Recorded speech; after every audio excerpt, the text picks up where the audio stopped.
Bigfoot saved me from a serial killer. It was a chilly autumn evening in the dense forests of Washington state. The air carried an eerie stillness, broken only by the rustling leaves and distant hoots of owls. This is where Emily Carter found herself stranded after her car skidded off the narrow mountain road during a sudden downpour. Her heart pounded as she realized how far she was from civilization. Before we begin, tell me, where are you listening from, and what time is it there? Emily had always been adventurous, but this trip to the Pacific Northwest seemed different somehow. She had planned a solo camping adventure near Mount Rainier National Park, hoping to escape the chaos of city life.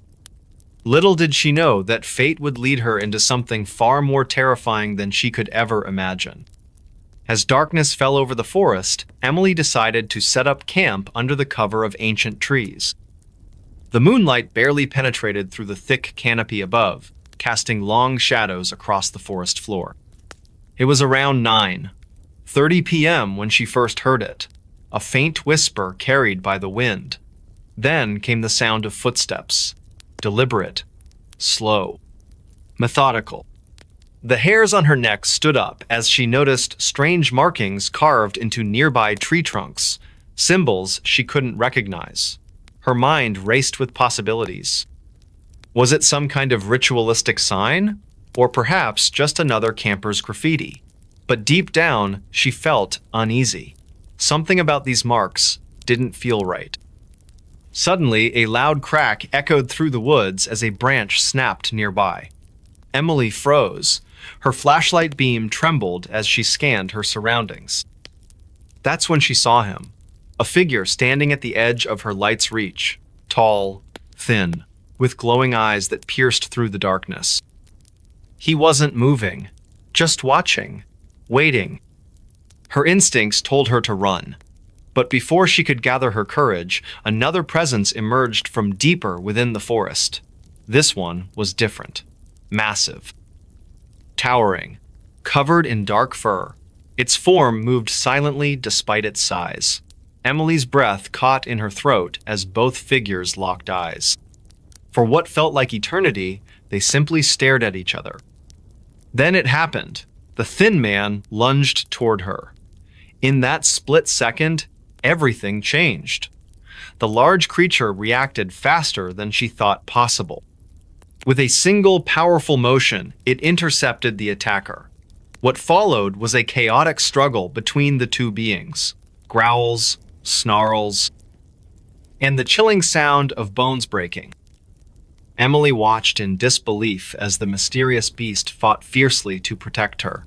Though terrified, she couldn't help but notice how intelligent its movements were. Not animalistic, almost human-like. After what seemed like hours, but was likely mere minutes, the fight ended abruptly. The attacker lay motionless on the ground while the protector stood guard over Emily. Gathering her wits, she slowly approached the creature. To her astonishment, it allowed her close proximity. Without speaking, there was an understanding between them. A silent agreement that she wouldn't harm him if he kept her safe. They spent the night together under the watchful eyes of countless stars. The atmosphere shifted from fear to cautious gratitude. As dawn broke, the forest transformed dramatically. Golden sunlight filtered through the trees, chasing away the previous night's horrors. Emily knew she needed to leave. But so did her savior. Before parting ways, they shared one final moment of connection, an unspoken promise never to forget this encounter. Back in Seattle, days later, Emily tried returning to normal life. Yet something gnawed at her thoughts constantly. Who or what exactly saved her life that fateful night? And why did those symbols appear specifically around her campsite?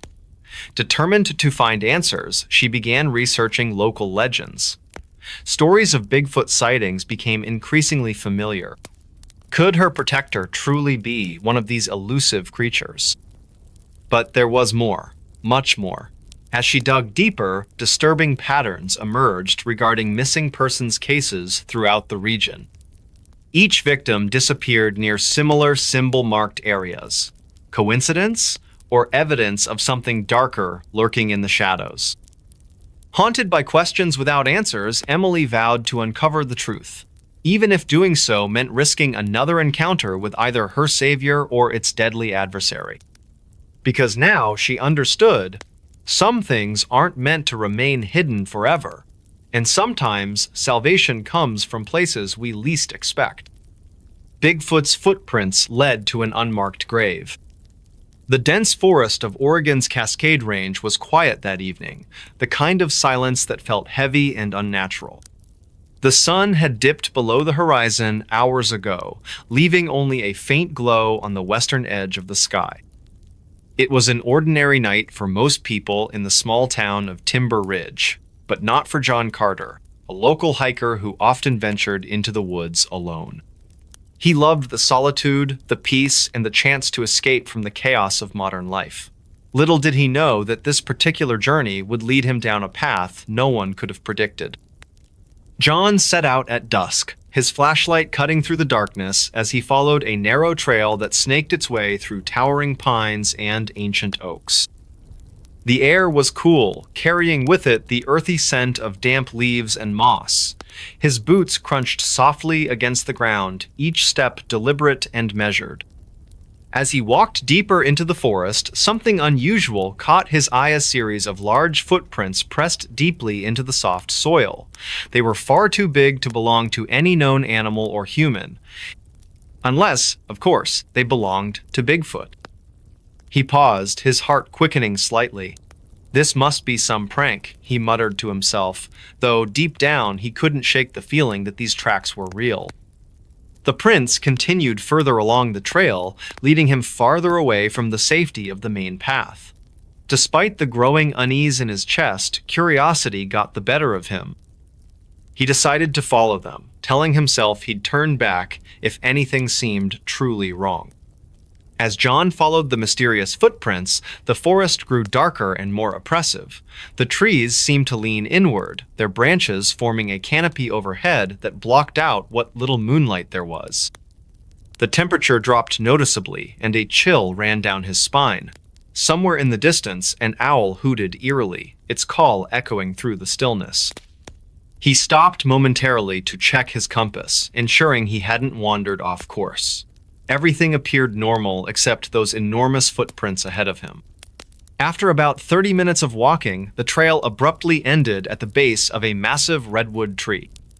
There, surrounded by ferns and fallen logs, lay something that made John freeze, a makeshift cross carved into the bark of the tree. It looked old, weathered by time and exposure to the elements. Beneath it, written in faded letters, were the words, "Rest in peace." "What is this?" John whispered, his voice trembling slightly. A strange sensation crept over him, like being watched.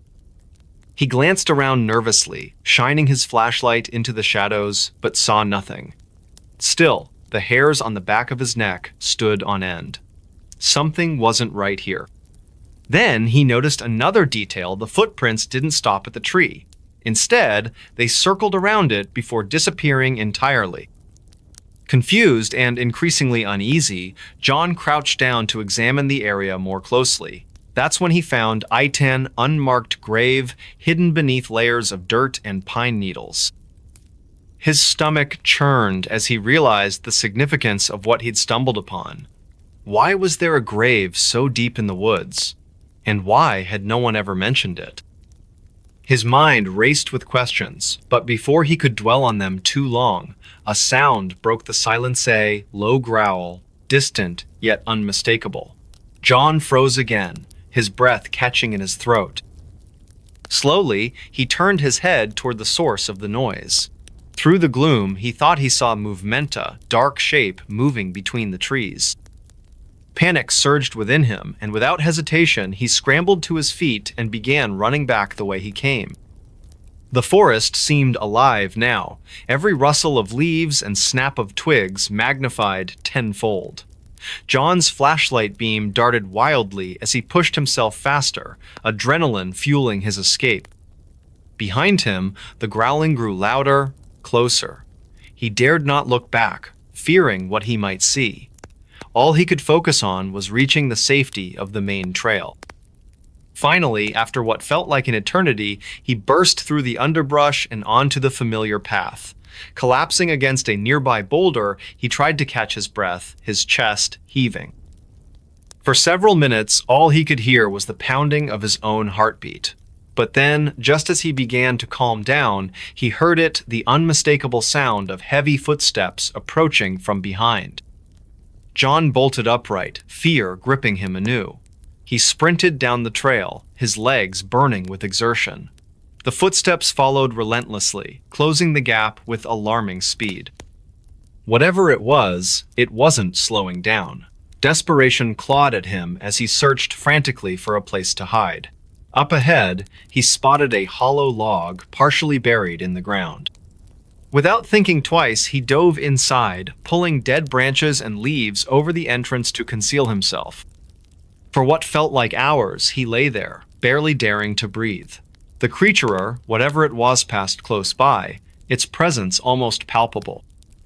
The air seemed to vibrate with energy, and John swore he could feel its gaze lingering nearby. Finally, after an agonizing wait, the sounds faded into the distance, and he allowed himself to relax slightly. When dawn finally broke, painting the forest in hues of gold and orange, John emerged from his hiding spot, shaken but alive. He knew he needed to get out of the woods as quickly as possible.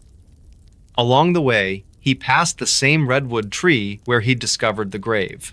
This time, however, the makeshift cross was gone, replaced by fresh scratches in the bark. Chills ran down his spine as he hurried past, never looking back. Back in Timber Ridge, John recounted his experience to anyone who would listen. Some dismissed it as mere imagination or a bad dream, while others listened intently, their expressions grim. One elderly man named Walter nodded knowingly when John described the location of the grave. "That place has been trouble for years," Walter said solemnly. "People disappear up there, and no one talks about it." John never returned to that part of the forest. In fact, he sold his house in Timber Ridge shortly afterward and moved across the country, unable to shake the memory of that night. To this day, he wonders if the footprints really belonged to Bigfooter, if there was something even darker lurking in those woods. Missing Camper's final video shows a Sasquatch. The forest of Blackwater National Park was eerily silent that night. The stars twinkled faintly above, casting an almost ghostly glow over the dense trees and underbrush. It was 10:45 p.m. when Emily Carter set up her final video recording in the remote area known as Whispering Pines Campsite. Her voice trembled slightly as she spoke into the camera. "This is my last attempt to capture anything unusual. I feel like I'm being watched." She paused, looking around nervously. The air felt heavy, oppressive even, with a chilling wind rustling through the branches. Emily had been camping alone for 3 days, determined to find evidence of the legendary Sasquatch that supposedly roamed these woods. Local folklore whispered tales of massive, hairy creatures watching from the shadows, but most dismissed them as mere legend. Yet something about this place unsettled her deeply. Every creak of a branch or distant howl made her heart race faster than before.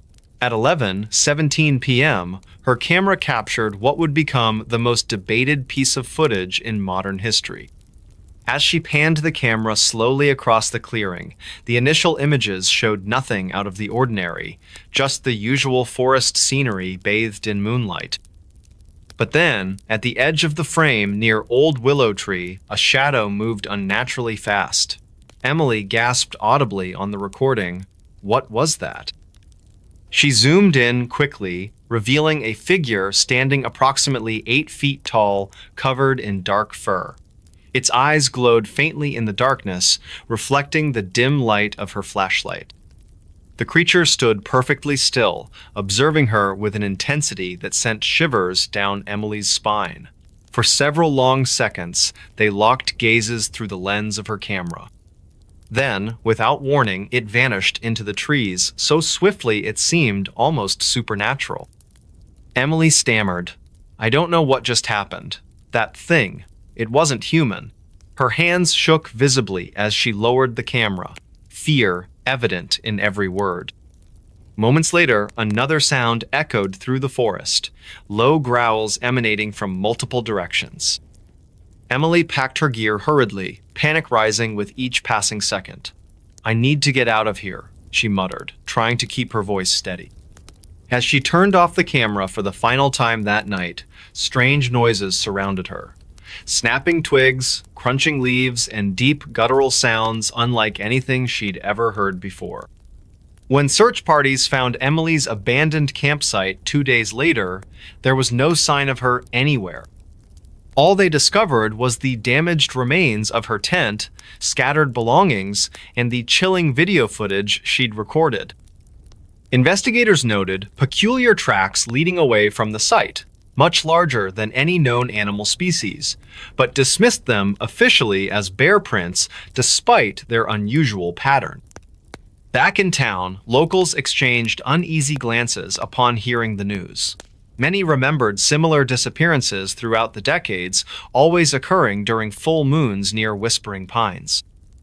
Some spoke of seeing towering figures moving silently between the trees late at night, while others claimed to have heard haunting screams coming from deep within the forest. These stories were often met with skepticism, yet now they carried new weight after Emily's disappearance. Months passed, and theories abounded regarding her fate. Cryptozoologists analyzed the video frame by frame, debating whether the creature caught on film could indeed be evidence of Sasquatch existence. Skeptics argued it was merely a well-placed costume or optical illusion caused by lighting conditions. However, none could explain the sheer terror etched onto Emily's face as she confronted whatever lurked in those woods. 1 year later, hikers stumbled upon something disturbing deep within Blackwater National Park. Remnants of clothing believed to belong to Emily, partially buried beneath fallen leaves and moss. Nearby, more mysterious footprints dotted the soft earth, some nearly twice the size of normal human steps. Authorities sealed off the area indefinitely, citing safety concerns for future visitors venturing too far off designated trails. Today, the story of Emily Carter serves as both cautionary tale and enduring mystery among outdoor enthusiasts nationwide.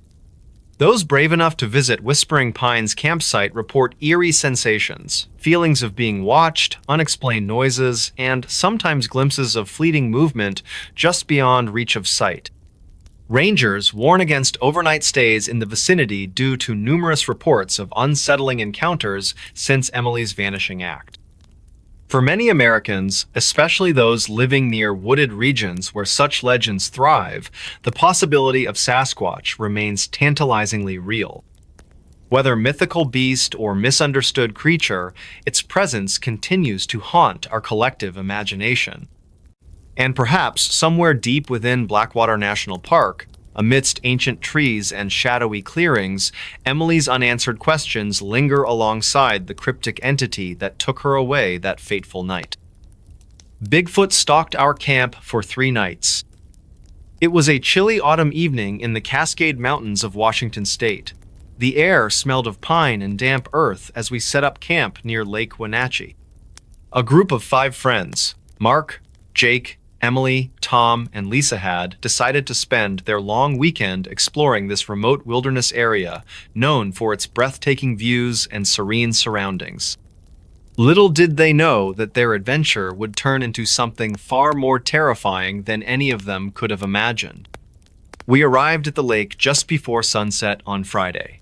The golden light cast long shadows across the forest floor, creating an almost magical atmosphere. We chose a spot about half a mile from the water's edge, surrounded by towering fir trees.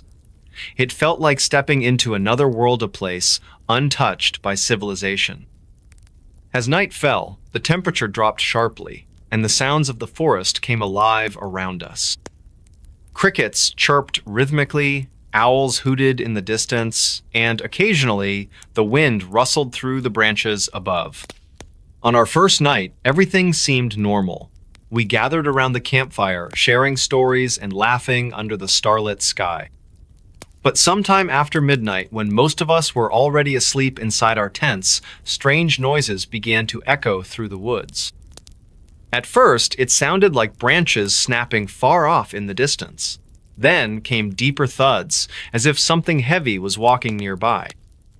Mark woke up, startled, and whispered loudly enough to wake everyone else. "Did you hear that?" Everyone sat bolt upright, hearts pounding. We unzipped one side of the tent cautiously and peered outside. The moonlight illuminated patches of the forest, but nothing moved within sight. Still, the unsettling feeling lingered. For the rest of the night, none of us slept soundly. Every creak or groan of the trees made us jump. By dawn, we convinced ourselves it must have been bears or other wildlife roaming the area. Saturday passed without incident during daylight hours. We spent the day hiking along trails near the lake, marveling at the vibrant colors of fall leaves blanketing the ground. Yet as dusk approached, the tension returned.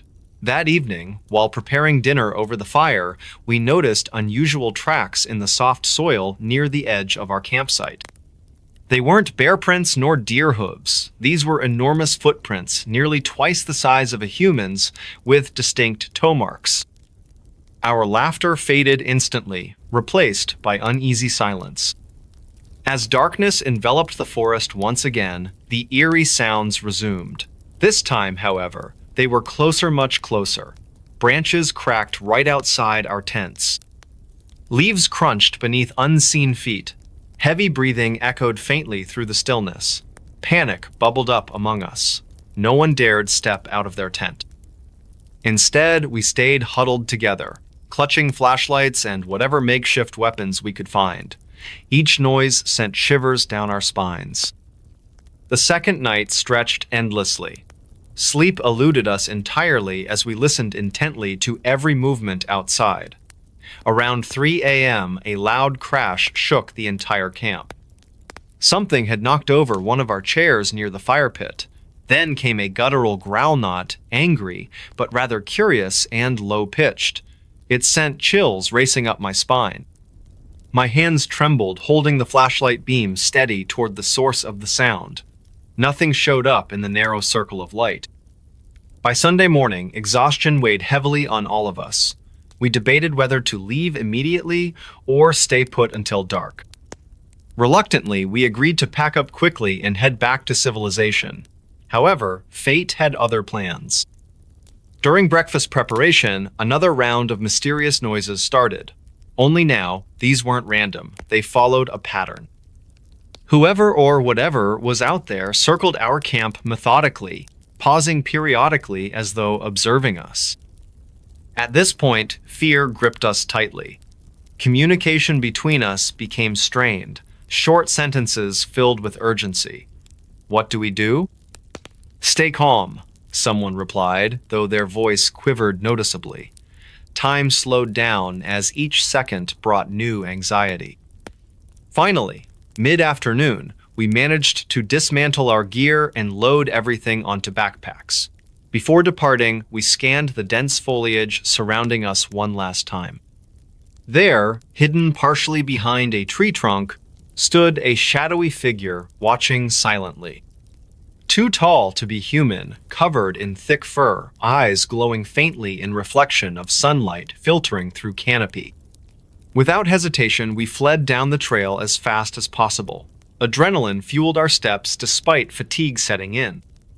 Looking back confirmed the creature maintained a safe distance behind us, matching our pace effortlessly. Hours later, upon reaching safety at Ranger Station miles away, relief washed over us, mixed with disbelief. Rangers listened patiently to our tale, nodding sympathetically. Some believed us, others didn't. Regardless, those 3 nights remain etched forever in our Memorician encounter no amount of rationalization can erase. Mysterious lights over campsite, then she vanished.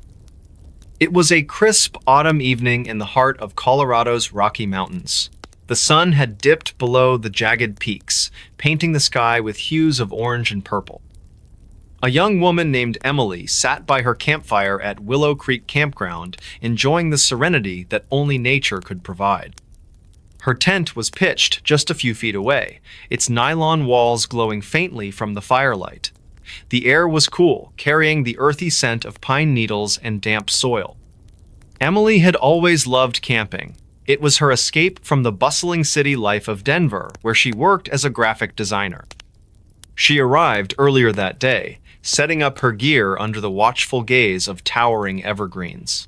As night fell, the stars began to appear, their brilliance undiminished by city lights. It was one of those nights when the universe seemed closer, more tangible. Around 8:45 p.m., as Emily sipped her hot cocoa, she noticed something unusual in the distance. Across the clearing, beyond the tree line, there were lights. Not the steady glow of headlights or lanterns, but rather flickering orbs that danced unpredictably. They were too high for flashlights and too erratic for vehicles. Emily's curiosity was piqued. Pause with intrigue. She grabbed her flashlight and approached cautiously, careful not to step on twigs that might alert whatever or whoever was out there. The lights seemed to react to her movement, retreating further into the forest. It was as if they were playing a game of hide-and-seek. Emily felt a mixture of fear and fascination. Her heart pounded in her chest, each beat echoing in her ears. Pause with tension. At around 9:15 p.m., Emily found herself deeper in the woods than she intended. The lights had led her to an old, abandoned logging trail. The path was overgrown, barely visible beneath layers of fallen leaves and moss. Suddenly, the lights stopped moving. They hovered silently, forming a peculiar pattern that resembled constellations. Emily froze, unsure whether to advance or retreat. The atmosphere shifted dramatically. The usual sounds of the forest, the rustling leaves, the occasional hoot of an owl were gone. It was an unnatural silence, heavy and oppressive. Emily's breath came in shallow gasps. Her hands trembled as she reached for her phone to call for help. But there was no signal, just static. Pause with despair. Then, without warning, the lights descended. They moved so quickly that Emily barely had time to react. One moment she was standing. The next, she felt a strange sensation, like being pulled through water. The world around her blurred, colors swirling into an indistinct mass. When the sensation passed, Emily was no longer in the forest. She stood in what appeared to be a cavern, its walls glowing faintly with the same light she had been following. The temperature dropped significantly. Her breath formed clouds in front of her face. The air smelled metallic, almost sterile. Emily called out, her voice trembling, but there was no response. Only echoes returned her cries. She noticed strange symbols etched into the rock walls, patterns that defied any language she recognized. Panic set in as she realized she couldn't remember how she got here. Or why. Pause with confusion. Hours soar, perhaps minutes passed in this surreal environment. Time seemed distorted. Emily wandered aimlessly, searching for an exit. At some point, she stumbled upon a large chamber filled with hovering spheres of light. They pulsed rhythmically, emitting soft tones that resonated deep within her chest. It was both mesmerizing and terrifying. Emily felt drawn to them, unable to resist their pull. As she reached out, everything went black. Back at Willow Creek Campground, park rangers discovered Emily's abandoned campsite the following morning. Her belongings were untouched, as if she had simply vanished into thin air. Search parties scoured the area for days, but there was no trace of her. No footprints, no broken branches, nothing. It was as if the forest had swallowed her whole. Missing boy found alive in unlikely place. The small town of Willow Creek, nestled in the heart of the Appalachian Mountains, was no stranger to whispers of strange occurrences. It was a place where legends were born and secrets lingered in the shadows of towering pines. On an evening that seemed like any other, the air carried a chilling breeze as the sun dipped below the horizon, painting the sky with hues of orange and purple. The clock struck 7, and the residents of Willow Creek gathered at the local community center for what would become one of the most unforgettable nights in their history. It all began when 8-year-old Ethan Carter went missing. His disappearance happened so suddenly that it left everyone in disbelief. Ethan had been playing near his home on Maple Street, just a stone's throw away from the forest edge. His mother, Karen, recalled seeing him last around 5:30 p.m., laughing and chasing after butterflies in the backyard. By 6:00 p.m., when she called out for him to come inside for dinner, there was no response. She searched the house, the yard, and even knocked on a few neighbors' doors, but Ethan was nowhere to be found. As word spread through the close-knit community, panic set in. Sheriff Tom Henderson arrived promptly, organizing a search party consisting of volunteers, police officers, and even some curious teenagers eager to help. The initial focus was the dense woods behind Ethan's house, a place many children frequented during warmer months. However, as hours passed, the search proved fruitless. Darkness fell quickly over the mountains, casting long shadows across the landscape. Flashlights flickered among the trees, illuminating patches of underbrush but offering no sign of the missing boy. By midnight, the temperature dropped sharply, and the wind howled through the branches like a mournful cry. Despite the cold, the search continued relentlessly. Dogs sniffed the ground, trying to pick up Ethan's scent, while helicopters buzzed overhead, their spotlights cutting through the darkness. Yet, every lead ended in disappointment. Some suggested he might have wandered deeper into the forest, possibly disoriented or injured. Others whispered about something more sinister, something that locals preferred not to talk about openly. Willow Creek had its share of dark tales, passed down through generations. Stories spoke of a mysterious figure known only as the Watcher, who supposedly roamed the woods at night, preying on those who ventured too far from safety. Though dismissed by most as mere folklore, these stories resurfaced in hushed conversations among the townsfolk that evening.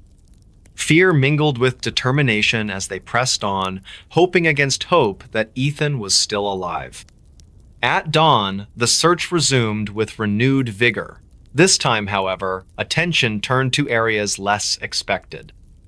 One volunteer, Mark Rivers, proposed checking abandoned buildings scattered throughout the outskirts of town. Among them was the old mill, a crumbling structure located near the riverbank. Once a bustling hub of activity, it now stood silent and desolate, its windows shattered and walls covered in moss. Few dared approach it due to its eerie reputation, but desperation drove the group toward it. Inside the mill, the atmosphere was oppressive. Dust hung thick in the air, and the faint sound of dripping water echoed off the walls. Shadows danced eerily in the dim light filtering through broken panes. As they combed through each room, a peculiar noise caught their attention, a soft whimpering coming from the basement. With hearts pounding, they descended the creaking stairs, flashlights cutting through the gloom. There, huddled in the corner of a dusty alcove, sat Ethan. His clothes were torn and his face smeared with dirt, but he was alive. Relief washed over the rescuers, though it was tinged with confusion and unease. How had Ethan ended up here? More unsettling was the realization that someone or something had kept him hidden. Evidence suggested deliberate effort. Blankets arranged neatly beside him, food wrappers scattered nearby, and strange carvings etched into the wooden beams above. Ethan's condition raised more questions than answers. When questioned gently by Sheriff Henderson, the boy recounted fragments of his ordeal. He remembered wandering into the woods, becoming lost amid the towering trees. Then, he spoke of a mantle, shadowy and unnervingly calm, who appeared seemingly out of nowhere. This man led Ethan to the mill, claiming it was safe and warm. Ethan couldn't explain why he trusted him, only that something about the man felt oddly familiar, as if he'd seen him before in dreams. Further investigation revealed additional anomalies. Footprints leading to the mill matched neither Ethan's nor those of the search party members. A single boot print remained near the entrance, impossibly large and deeply embedded in the hard-packed earth. Inside the mill, investigators discovered remnants of candles placed strategically around the space, forming patterns that defied logic. Most disturbingly, a journal was found tucked beneath a loose floorboard. Its pages contained cryptic entries written in a hand unfamiliar to anyone in town. References to the Chosen and Guardians of the Threshold littered the text, hinting at rituals performed within the mill's confines. Word of Ethan's rescue spread rapidly, bringing both relief and unease to Willow Creek. While celebrations erupted in some corners of the town, others grew increasingly wary. Parents warned their children to stay clear of the woods, and late-night gatherings dwindled as paranoia took root. Theories abounded regarding Ethan's captor, ranging from a reclusive hermit living in the wilderness to supernatural entities drawn to vulnerable souls. Months later, the case remained unsolved. Authorities pursued leads but ultimately concluded that without concrete evidence, little could be done. Ethan returned to school, though changes in his behavior became apparent. He became quieter, often staring off into the distance, with an expression that suggested he saw things no one else could. At night, he claimed to hear whispers calling his name, urging him back to the mill. For the people of Willow Creek, life slowly returned to normaler, as normal as it could be given the lingering mystery. Yet, whenever the wind swept through the valley, carrying with it the scent of pine and damp earth, memories of that fateful night resurfaced. And deep within the forest, amidst the rustling leaves and chirping crickets, the legend of the Watcher lived on, waiting patiently for another soul to claim. Pause here. Let the silence sink in. Let listeners feel the weight of uncertainty hanging heavy in the air. Though Ethan was found alive, the true nature of his ordeal remains shrouded in mystery. Was it human intervention or something far beyond comprehension? The question lingers, haunting the minds of those who dare delve too deeply into the secrets of Willow Creek. As years pass, new generations grow up hearing tales of the boy who vanished and the unlikely place where he was found. But perhaps the greatest mystery lies not in what happened to Ethan, but rather in what continues to watch from the shadows, unseen yet ever present. The woods went silent before he disappeared. The woods went silent before he disappeared. It was a crisp autumn evening in the small town of Black Hollow, nestled deep within the heart of the Appalachian Mountains. The sun had dipped below the horizon just an hour ago, casting long shadows across the forest that surrounded the community. A chill hung in the air, and the leaves crunched underfoot as people made their way home from work or school. This was the kind of place where everyone knew each other's names, where children played freely outside until twilight called them back indoors. But on this particular night, something felt off.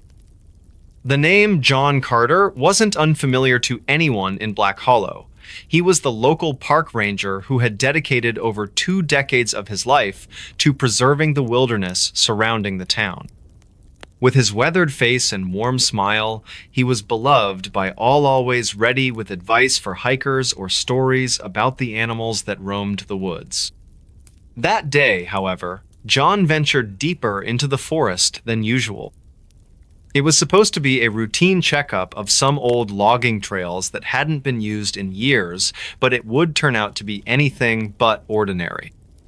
At precisely 6:15 p.m., John sent a quick text message to his wife, Emily, heading out for a short patrol, shouldn't take more than an hour. Those were the last words she ever received from him. By 8:00 p.m., when he still hadn't returned, Emily began to worry. She tried calling his phone multiple times, but there was no answer. The signal in those parts of the forest could sometimes be spotty, so she decided to wait another hour before contacting anyone else. But as the clock struck 9, her unease grew into full-blown panic. By then, several neighbors had noticed John's absence too. Word spread quickly through the tight-knit community, and soon enough, a search party was organized. Armed with flashlights and radios, a group of 10 volunteers set off into the woods, following the faint trail John might have taken. The atmosphere was tense. Even the rustling of leaves seemed louder than usual. As they walked, one member of the group pointed out how unusually quiet the forest had become. No chirping crickets, no hooting owls, not even the distant call of a fox. Just silence. This eerie stillness unnerved everyone, and whispers of unease rippled through the group. One man suggested turning back, saying the woods didn't feel right tonight. Another disagreed, reminding everyone why they were here. They pressed on, their footsteps crunching against the carpet of fallen leaves. After about 20 minutes, they reached the edge of a clearing where John's truck sat abandoned. Its headlights were off, and the keys were still in the ignition. Everything looked normal except for one thing. The door was slightly ajar, as if whoever had been inside had left in a hurry. "Something's wrong," muttered Daniel, one of the older members of the group. His voice trembled slightly, betraying his fear. John wouldn't leave his truck like this. The others nodded solemnly, their faces pale in the glow of their flashlights. Carefully, they approached the vehicle, scanning the area for any signs of disturbance. There were none. No tire tracks, no footprints, nothing to indicate struggle or haste. It was as though John had simply vanished into thin air. As the hours dragged on, the search expanded. More people joined in, bringing dogs and drones to cover larger areas, yet despite their efforts, there was no trace of John Carter anywhere. Days turned into weeks, and eventually, the official search was called off. Still, the townsfolk refused to give up hope.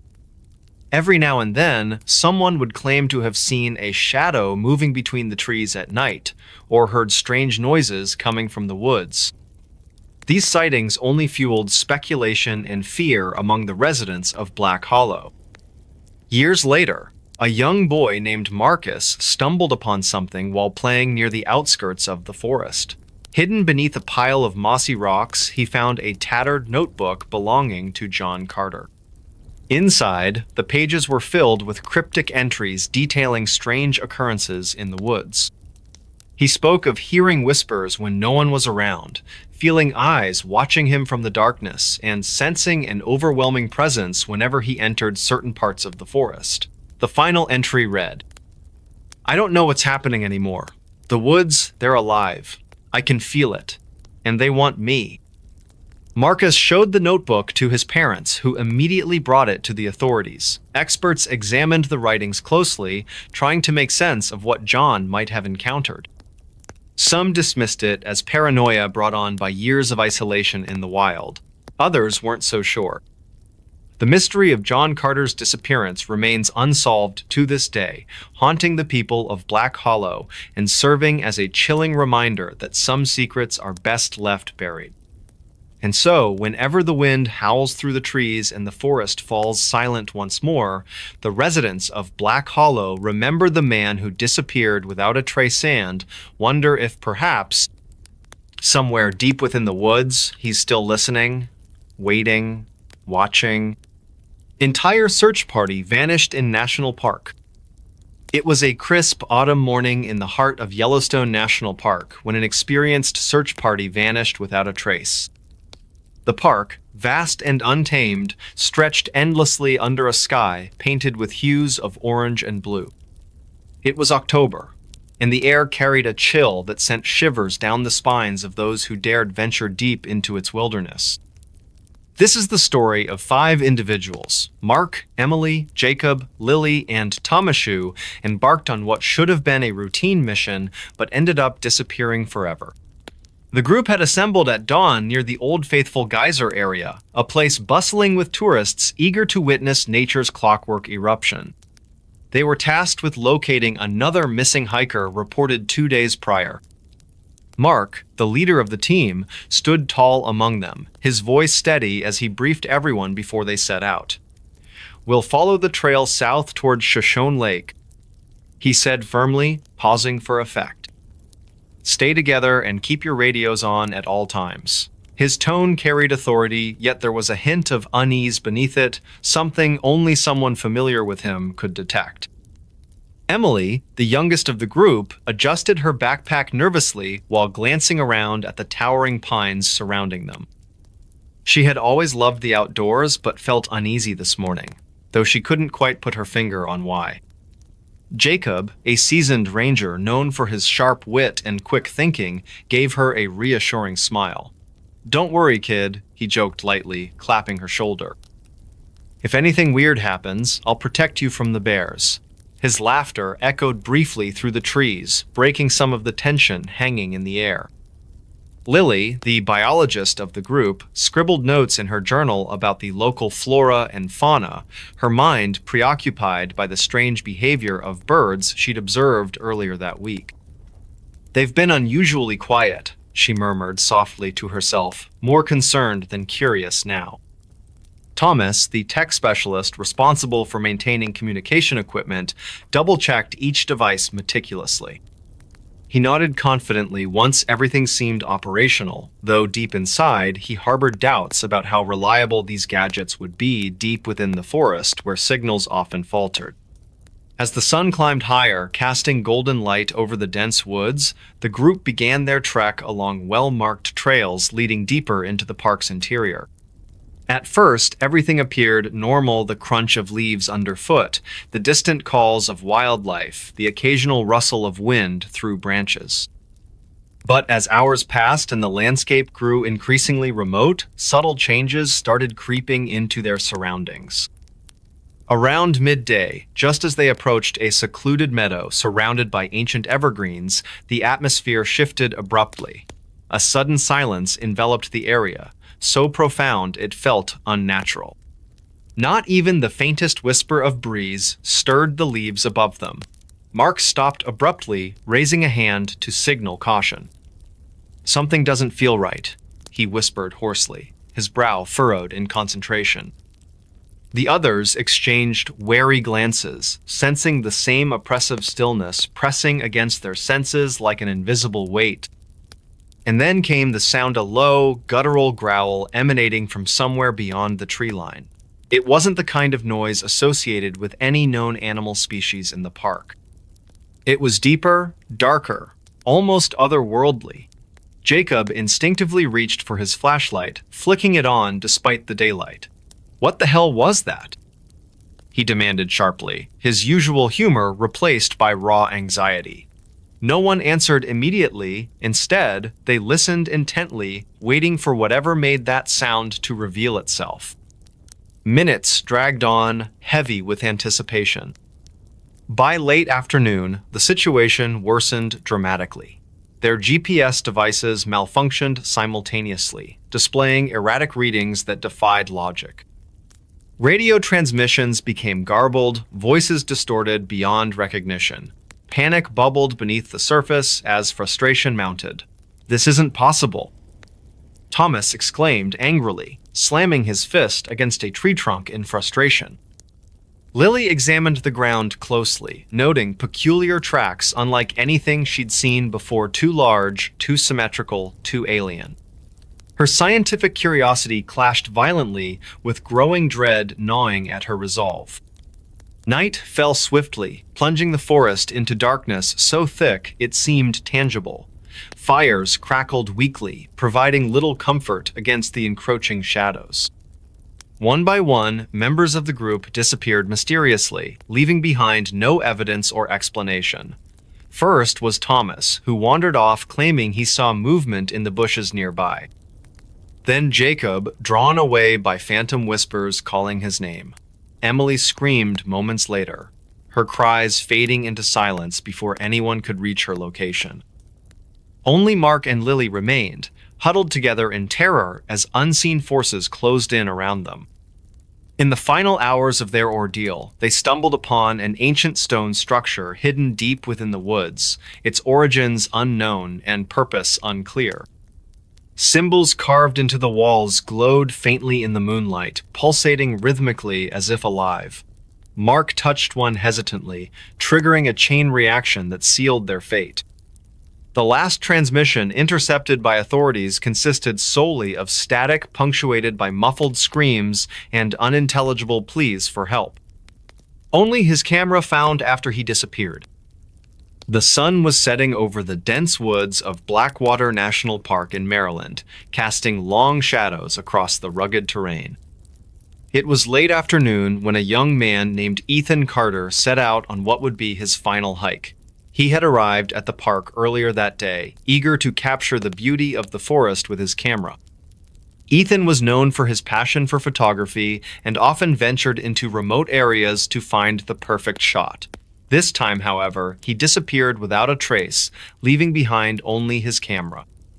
Ethan had planned a solo trip to explore the less-traveled trails deep within the park. The air was cool and crisp, carrying the scent of pine needles and damp earth. Birds chirped softly in the distance, their calls echoing through the trees. Ethan carried his backpack, which contained his camera, extra batteries, water, and some snacks. He had informed the park rangers about his intended route, but assured them it wouldn't take long. "I'll be back before sunset," he had said with a confident smile. As the hours passed, Ethan wandered deeper into the forest, captivated by the play of light filtering through the canopy above. Time seemed to slip away as he focused on capturing each breathtaking scene. Around 4 o'clock, he reached an area where the trail became narrower and more overgrown.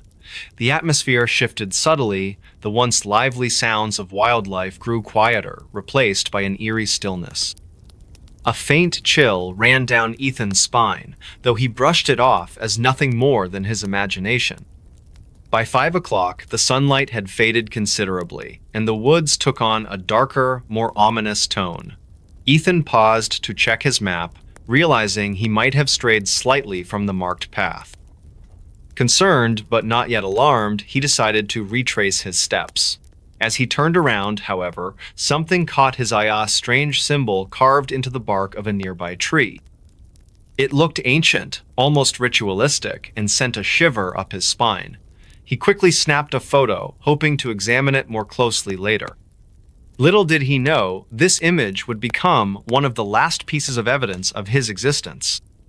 Hours went by, and night began to fall. Ethan's unease grew as the darkness enveloped him completely.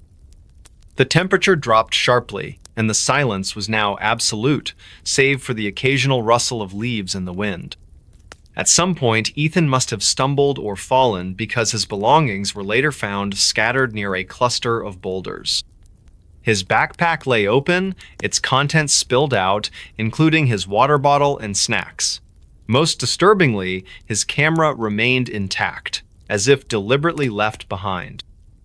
When Ethan failed to return to the ranger station by morning, a search party was immediately organized. Volunteers scoured the park, calling out his name and following any potential leads. Days turned into weeks, yet no sign of Ethan emerged beyond those initial items. The photos stored in his camera provided little clarity. Among the usual landscape shots, there were several images of the mysterious symbol, along with one particularly unsettling photograph. In it, a shadowy figure appeared just outside the frame, barely visible among the trees. Zooming in revealed nothing definitive, but the feeling of being watched lingered heavily in the minds of those who viewed it. Local legends whispered of Blackwater National Park's dark history. For generations, people spoke of an entity that roamed the woods, preying on those who ventured too far from safety. Some called it the Watcher, claiming it lured victims deep into the forest before vanishing with them forever. Skeptics dismissed these tales as mere folklore, but the disappearance of Ethan Carter reignited old fears among the community. Interviews with friends and family painted a picture of a kind-hearted young man who loved adventure but never took unnecessary risks. His absence defied logic, leaving everyone searching for answers they might never uncover. Years later, hikers occasionally report strange occurrences in the same region where Ethan vanished. Shadows moving between the trees, whispers carried on the wind, and an overwhelming sense of dread are all described by those brave enough to venture there alone. Despite numerous investigations and expeditions, no concrete evidence has surfaced to explain Ethan's fate. His camera remains the sole relic of that fateful day, a silent witness to whatever transpired in the depths of Blackwater National Park. She vanished hiking and reappeared without memory. On a crisp autumn morning in the small town of Ashwood, nestled deep within the sprawling Cascade Range, Emily Carter decided to embark on her favorite pastime, hiking. The sun was just beginning to rise, casting golden hues over the dense forest and jagged peaks surrounding her. She had chosen the infamous Black Hollow Trail, known for its breathtaking vistas but also whispered tales of strange occurrences. Emily carried with her a backpack filled with essentials: water bottles, snacks, a flashlight, and her trusty camera. Her heart swelled with excitement as she stepped onto the trail at 6:45 a.m., eager to capture the beauty of nature before the day grew too bright. The air was cool and refreshing, carrying the earthy scent of pine needles and damp soil. Birds chirped melodiously overhead, and the occasional rustle of leaves hinted at unseen creatures moving through the underbrush. As Emily climbed higher, the path became steeper, winding through towering trees that seemed to stretch endlessly toward the sky. By mid-morning, she reached an overlook where the valley below unfolded like a patchwork quilt of greens and browns. She paused here, snapping photos while marveling at the serene landscape. However, something felt off. A faint unease crept into her mind, though she couldn't quite place why. She shrugged it off, attributing it to fatigue or perhaps the solitude of the wilderness. At around noon, Emily arrived at a fork in the trail. One path led straight ahead, continuing upward toward the summit, while the other veered sharply to the left, descending into what locals called the Shadow Glen. Despite warnings from friends about this section being less traveled and rumored to be eerie, curiosity got the better of her. With a determined smile, she took the left turn, her boots crunching softly against the gravel beneath her feet. As she ventured deeper into the glen, the atmosphere shifted dramatically. Sunlight struggled to penetrate the thick canopy above, leaving the area dimly lit even during daylight hours. The temperature dropped noticeably, and an unsettling silence enveloped her. No birds sang, no wind stirred the branches. It was as if the forest itself held its breath. Emily quickened her pace, feeling increasingly uneasy. At one point, she thought she heard footsteps behind her, soft, deliberate, and unnervingly close, but when she turned, there was nothing but empty trees. Time seemed to lose all meaning as she walked. Hours might have passed, or perhaps mere minutes. It was impossible to tell. Eventually, exhaustion overwhelmed her, and she decided to rest by a large boulder near a narrow stream. Sitting down, she sipped some water and glanced around cautiously. That's when she noticed the symbols carved into the bark of nearby trees. Strange, swirling patterns resembling ancient runes caught her eye, their origins unknown. Fear prickled along her spine, but before she could investigate further, darkness claimed her. When Emily woke up, she found herself lying on cold, hard ground. Panic surged through her as she realized she had no memory of falling asleep or anything else for that matter. Her surroundings were unfamiliar, and the once familiar sounds of the forest now seemed alien and hostile. Worst of all, her watch was missing, and her phone lay shattered beside her, its screen cracked beyond repair. Confusion gave way to terror as she stumbled forward, calling out for help in a trembling voice. "Hello? Is anyone there?" she shouted, her voice cracking with desperation, but the only response was the haunting echo of her own words. Hours or maybe days passed as Emily wandered aimlessly through the woods. Hunger gnawed at her stomach and thirst burned her throat. Shadows danced eerily around her, taking shapes that made her blood run cold. At night, strange noises echoed through the forest, low growls, distant whispers, and the sound of twigs snapping far too often to be coincidental. Each step felt heavier than the last, yet she pressed on, driven by sheer willpower in the hope of finding safety. Then came the moment that would forever haunt her dreams. On the third evening or so, she guessed Emily stumbled upon a clearing bathed in moonlight. In the center stood a massive stone altar, its surface covered in dried moss and strange carvings identical to those she'd seen earlier on the tree trunks. Surrounding it were several figures cloaked in tattered robes, their faces obscured by hoods. They moved in unison, chanting in a guttural language she didn't recognize. Paralyzed with fear, Emily watched as they placed a glowing object atop the altar, crystal-like structure, pulsating with an unnatural light. Before she could react, one of the figures turned toward her, pointing a skeletal finger directly at her position. The next thing she knew, everything went black again. When Emily finally emerged from the forest 2 weeks later, she was barely recognizable. Rescuers found her wandering near the edge of Black Hollow Trail, disoriented and muttering incoherently. Her clothes were torn, her skin pale and gaunt, and her eyes held a vacant stare that chilled those who looked into them. When questioned, Emily could provide little information. She remembered starting her hike, but nothing after entering the Shadow Glen. Most disturbingly, she insisted she hadn't been alone, that someone, or something, had been watching her every move. Doctors examined Emily thoroughly, searching for physical explanations for her condition.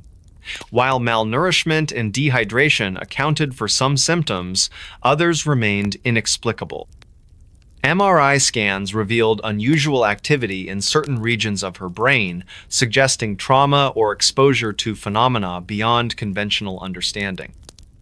Psychologists attempted to piece together fragments of her lost memories through hypnosis, but each session ended abruptly when Emily screamed and clutched her head in agony.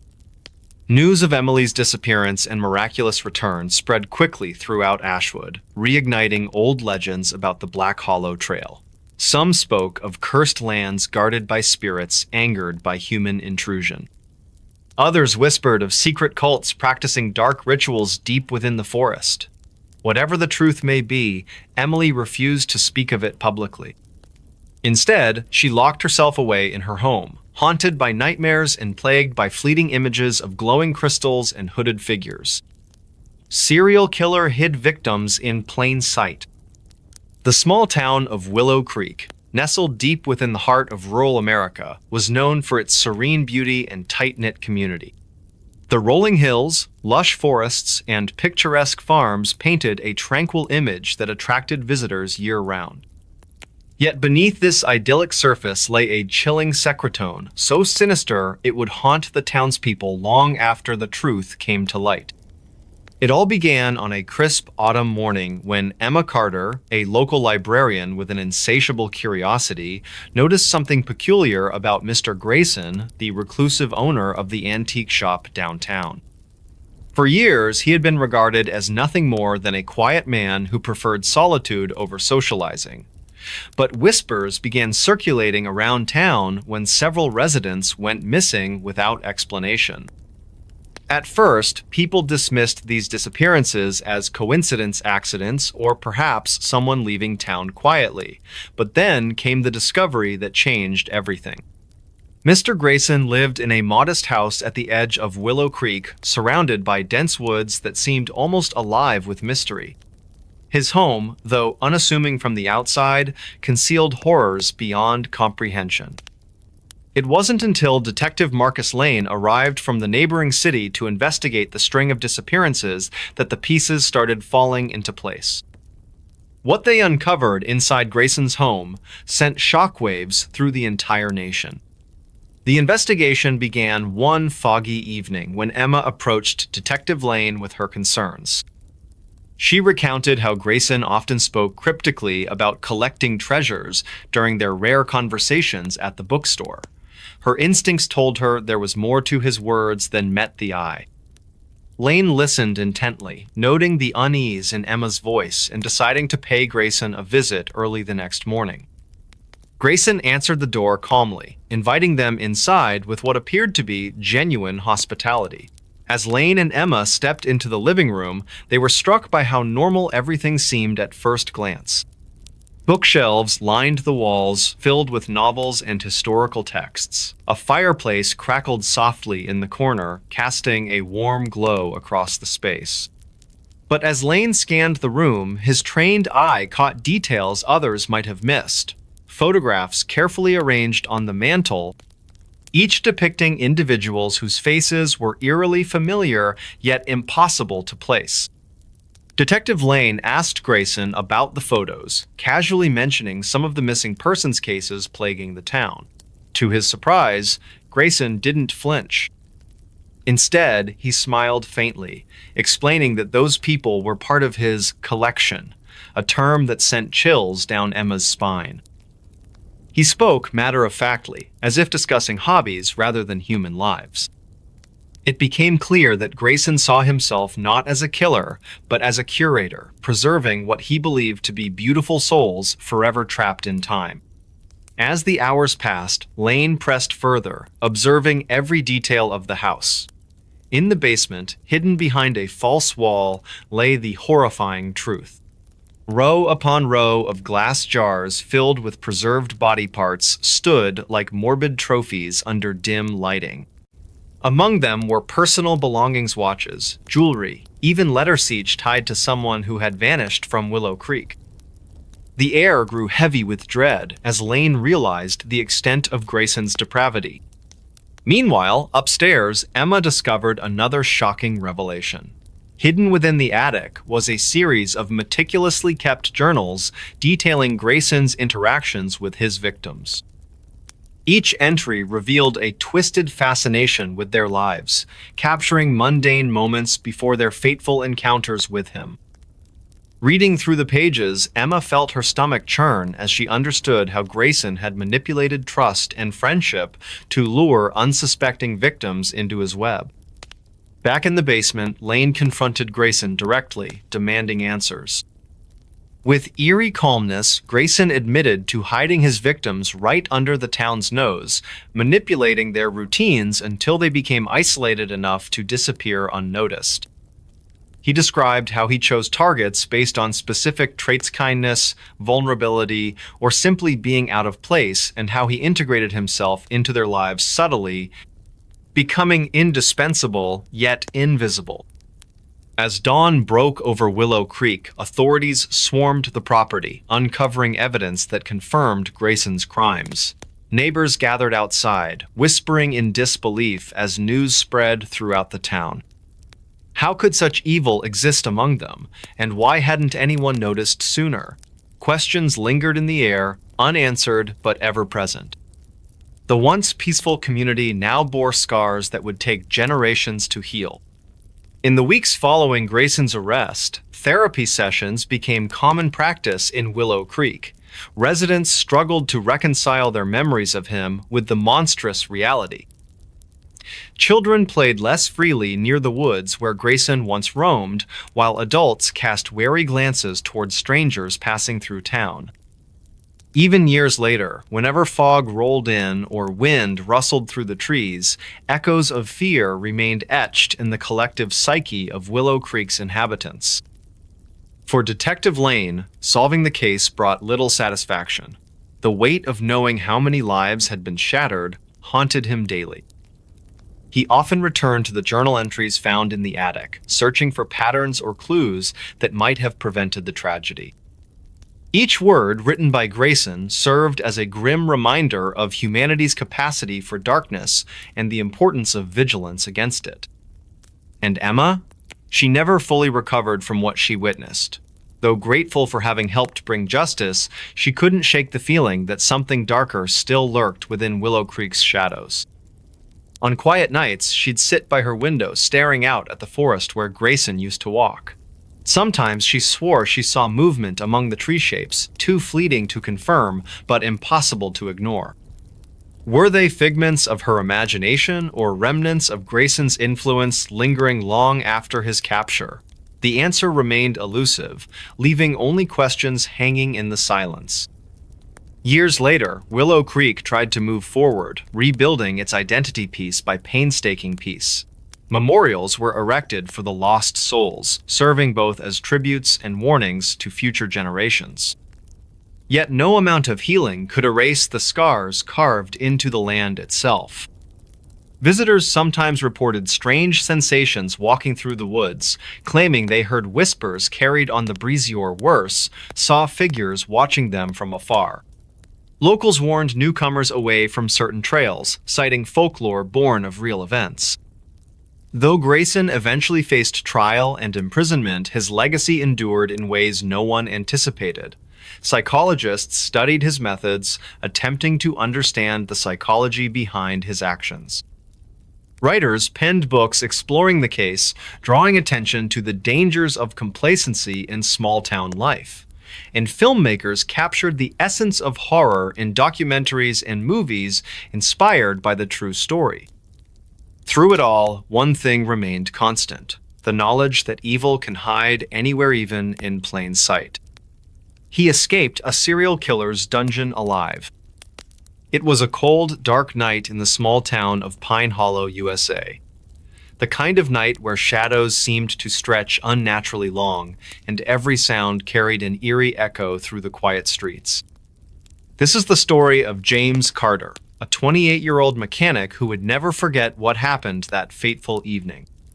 James had been working late at his auto shop on the outskirts of town. It was one of those days when time seemed to slip away unnoticed. He glanced at the clock, 10:47 p.m., and decided it was finally time to head home. As he locked up the shop, he noticed something strange about his car. The battery cable had been cut cleanly. Confused but not overly concerned, James called a local towing service.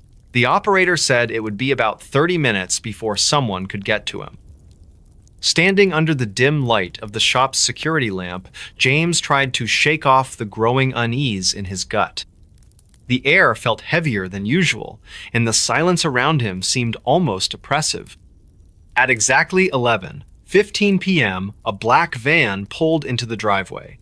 The driver introduced himself as Tom from Reliable Towing. Something about the man set James's instincts on high alert. Tom's demeanor was too calm, too deliberate. But before James could act on his intuition, everything went black. When James woke up, he found himself chained to a cold concrete wall in what appeared to be a basement. The room smelled of damp earth and something metallic: blood. His head throbbed painfully from where he'd been hit. Slowly, his eyes adjusted to the dim light coming from a single bare bulb hanging from the ceiling. The first thing James noticed was the collection of tools neatly arranged on a long workbench. Surgical instruments, ropes, knives, all meticulously organized. His stomach churned as he realized the horrifying truth: he was in the lair of a serial killer. The second thing he noticed were the photographs pinned to the wall opposite him. Each showed a different person, all bearing similar injuries. Some were crossed out with red marker. Days passed in that nightmare world. Or maybe it was weeks. Time lost all meaning in the underground dungeon. The captor, whose real name James never learned, visited sporadically. Sometimes to bring food, sometimes just to stand there in silence, watching him with an unsettling intensity. But then came the moment that changed everything.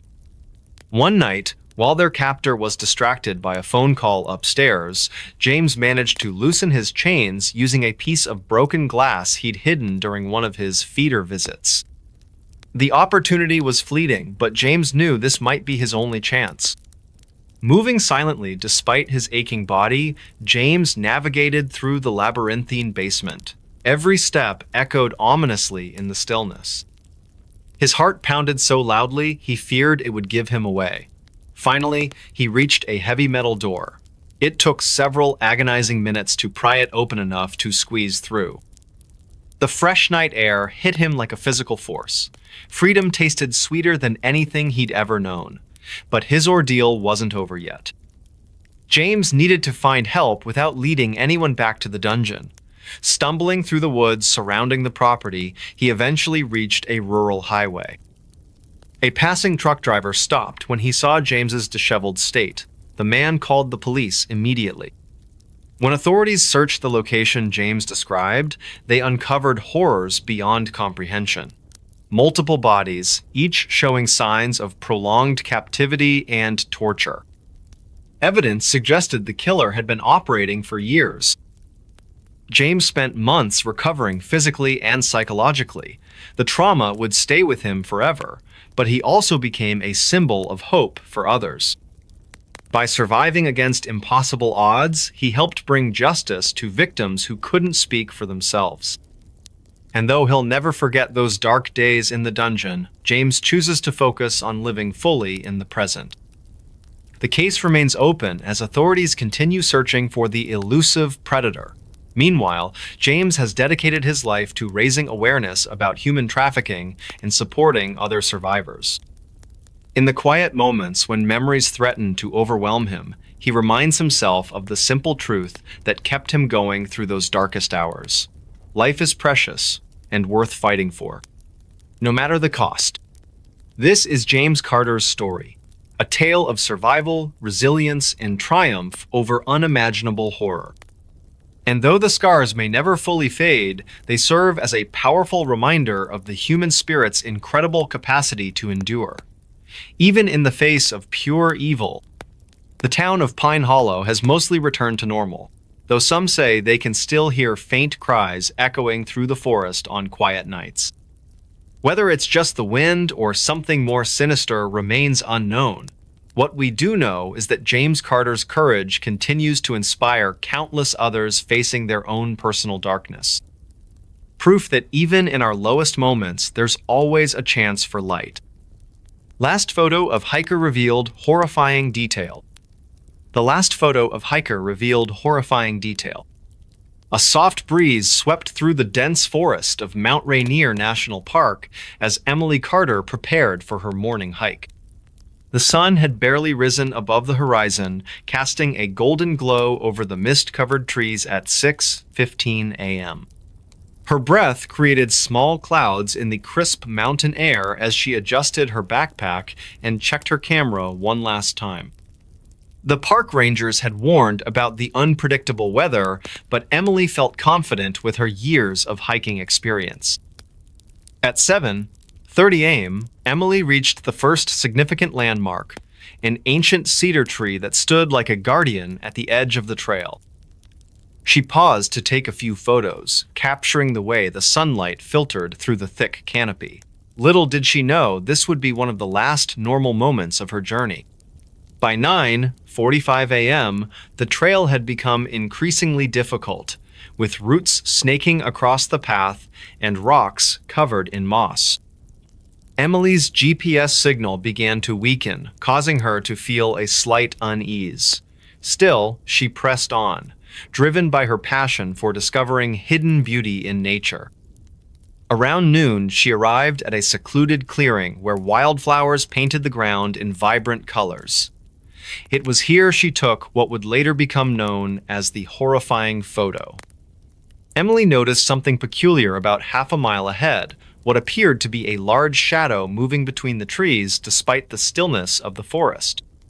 Her heart rate quickened as she raised her camera to capture the strange phenomenon. The digital display showed 12:37 p.m. when she snapped the image. Feeling both exhilarated and unnerved, she decided to turn back. As darkness fell around 6:00 p.m., Emily realized she was completely lost. Panic set in as she called emergency services, only to hear static on her phone. The temperature dropped rapidly, and unnatural sounds began echoing through the woods, low growls and whispers that made her blood run cold. She managed to send a final text message to her family before her phone died completely. 3 days later, search and rescue teams found Emily's abandoned backpack near the ancient cedar tree. Inside, they discovered her camera still intact.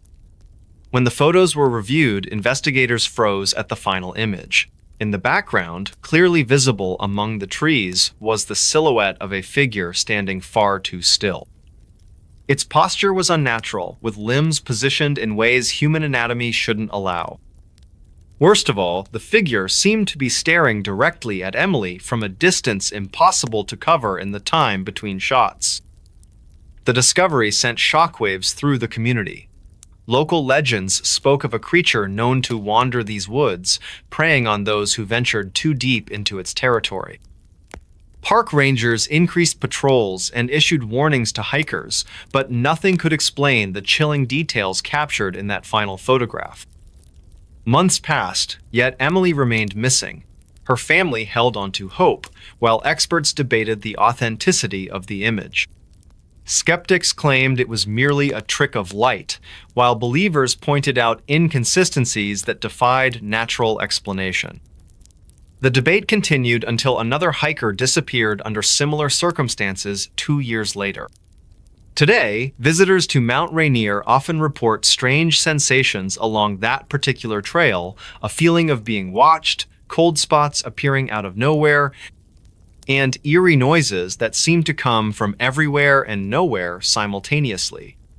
Rangers have documented multiple instances of equipment malfunctioning, specifically in the area where Emily vanished. The National Park Service maintains official records of these incidents, though many details remain classified. What happened to Emily Carter remains one of the great unsolved mysteries of American wilderness lore. Some say her camera still operates somewhere deep within the forest, endlessly snapping pictures of whatever moves through the shadows. Visitors are advised to tread carefully through these parts. For those who dare to explore after dark, locals warn of a presence that lingers just beyond sight. They say if you ever find yourself alone in the woods and hear faint footsteps following your every move, don't look back. Just keep walking until you reach safety. The forest holds many secrets, and some believe it will never give up its most terrifying truths. The last photo serves as a grim reminder of what lies hidden in the darkness. Waiting, watching, always watching. Hidden Room revealed our family's dark secret. The Hidden Room revealed our family's dark secret. It was a chilly autumn evening in the small town of Ashwood, Ohio. The air carried an eerie stillness as golden leaves swirled around our old Victorian house on Maple Street. This wasn't just any house. It had been in my family for generations, passed down like some kind of cursed heirloom. My name is Ethan Carter, and I grew up hearing stories about this place from my grandmother, Margaret. She would sit by the fireplace during winter nights, her voice trembling as she spoke of strange occurrences within these walls. Our home stood 3 stories tall with intricate wood carvings along its facade. It had 20 rooms, but one door always remained locked, the one at the end of the second-floor hallway. Grandma warned us never to go near it when we were children. That room holds things best left undisturbed, she'd say, her eyes wide with fear. But curiosity gnawed at me over the years. One stormy night in late October, everything changed. Lightning illuminated the sky outside while rain pounded against the windows. My parents, Thomas and Emily Carter, had gone out to visit relatives, leaving me alone with my younger brother Liam, who was only 10 at the time. We decided to play hide and seek to pass the time. As fate would have it, my turn to hide led me back to that forbidden corridor. I approached the mysterious door cautiously. Its brass handle felt cold beneath my fingertips. A sudden gust of wind slammed shut another door somewhere downstairs, making me jump. Still, something compelled me to twist that handle. To my surprise, it turned easily. The lock must have broken after all these years. Pause with anticipation. Inside, the room was pitch black until my flashlight revealed cobwebs hanging from the ceiling like ghostly curtains. Dust covered every surface, preserving whatever secrets lay hidden here for decades. That's when I noticed them. Dozens of wooden crates stacked neatly against the walls. Each bore labels written in faded ink.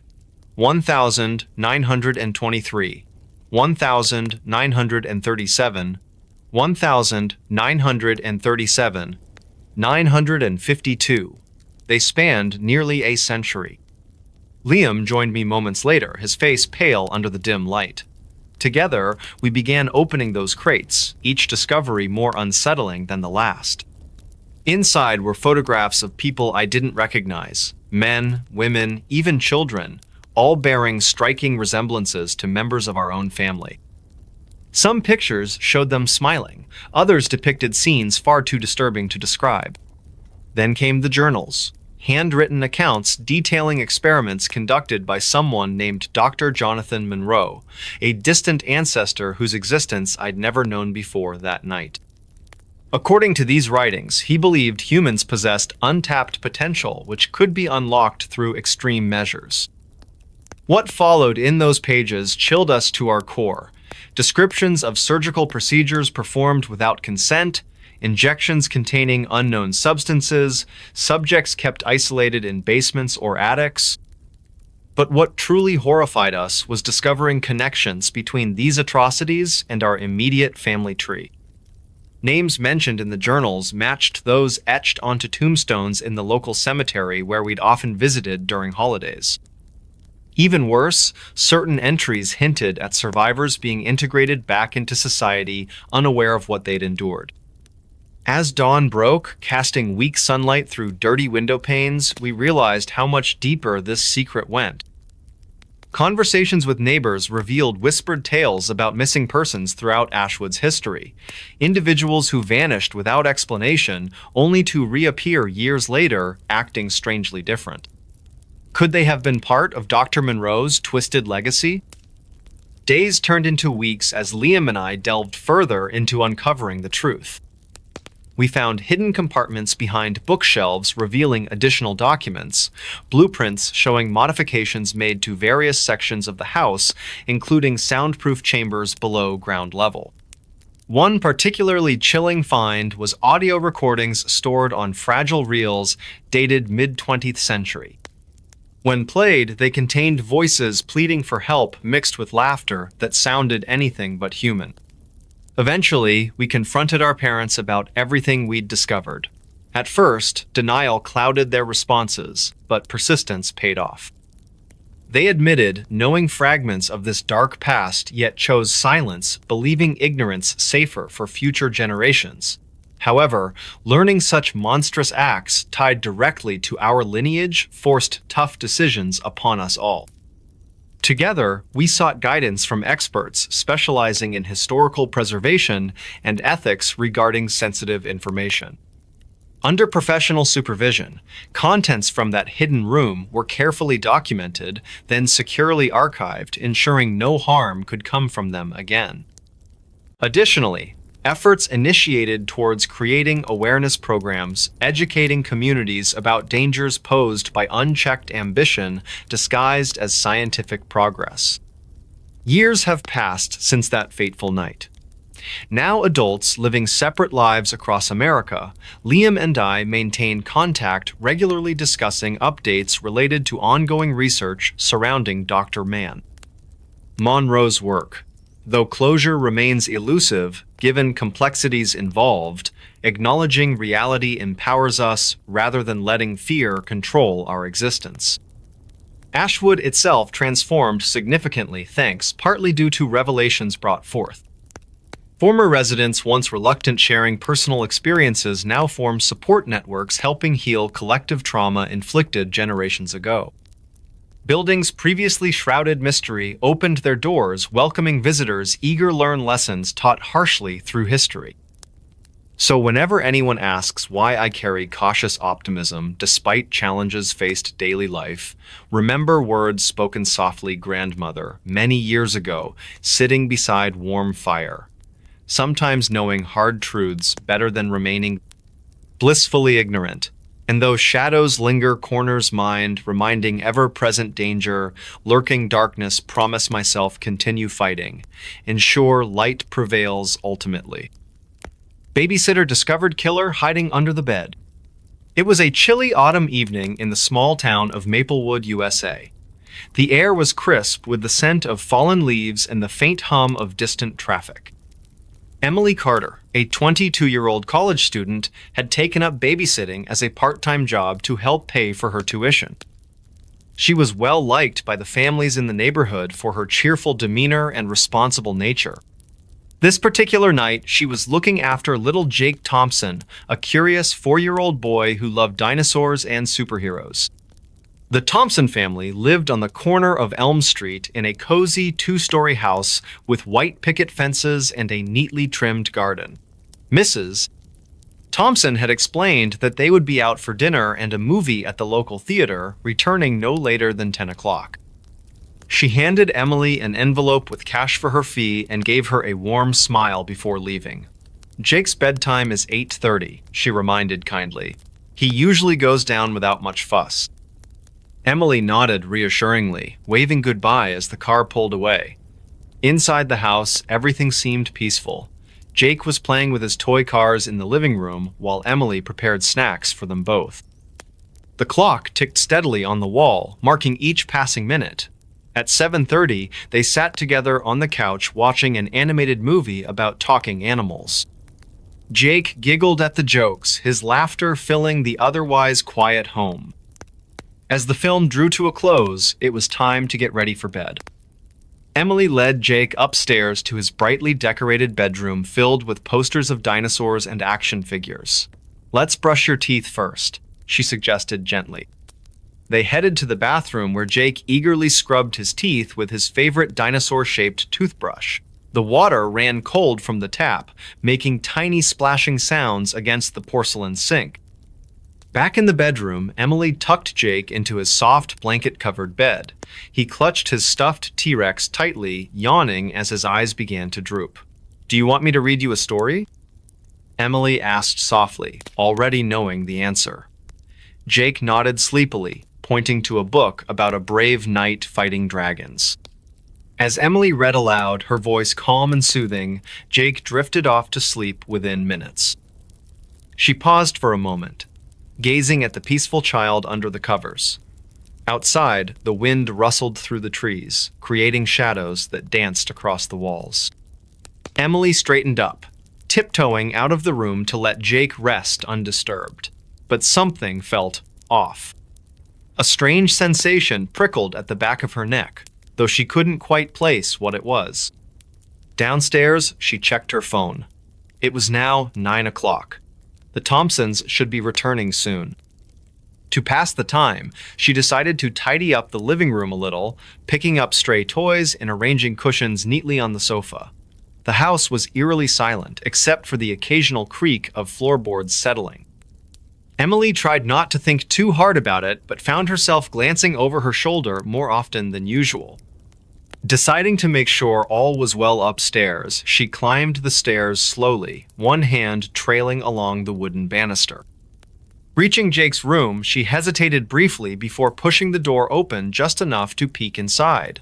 The dim glow from the nightlight illuminated the space, showing Jake still sound asleep. Relief washed over her until her gaze fell upon the bed. Beneath the edge of the mattress, something moved. Her heart skipped a beat. Was it just a trick of the light? No, there it was again, a shadow shifting ever so slightly. Fear gripped her chest like a vice. What could possibly be hiding under a 4-year-old's bed? "Hello?" Emily called out cautiously, her voice trembling slightly. There was no response, only silence thick enough to cut with a knife. Her mind raced with possibilities, yet none made sense. Gathering whatever courage she possessed, she stepped closer to the bed. Every fiber of her being screamed at her to leave the room immediately, but curiosity, or perhaps duty, rooted her feet to the spot. Kneeling beside the bed, she leaned forward carefully, peering underneath. At first, all she saw were dust bunnies and scattered Legos. Then, slowly, a pair of eyes locked onto hers. Cold, dead eyes devoid of any humanity. A guttural growl escaped from beneath the bed, sending chills down her spine. Before she could react, a hand shot out, grabbing her wrist with surprising strength. Emily screamed, yanking her arm free and stumbling backward. The intruder emerged swiftly, revealing itself to be a man dressed in dark clothing, his face obscured by a ski mask. His breathing came in harsh pants as he surveyed the room, clearly startled by her presence. For a brief second, their gazes met, hers wide with terror, his calculating and dangerous. Without thinking, Emily bolted toward the door. Her bare feet slapped against the hardwood floors as she raced down the hallway, adrenaline pumping fiercely through her veins. Behind her, she heard the thud of footsteps following closely. Panic surged within her, urging her to move faster. She reached the top of the staircase, nearly tripping in her haste. Reaching the bottom, she fumbled with her phone, trying desperately to dial 911.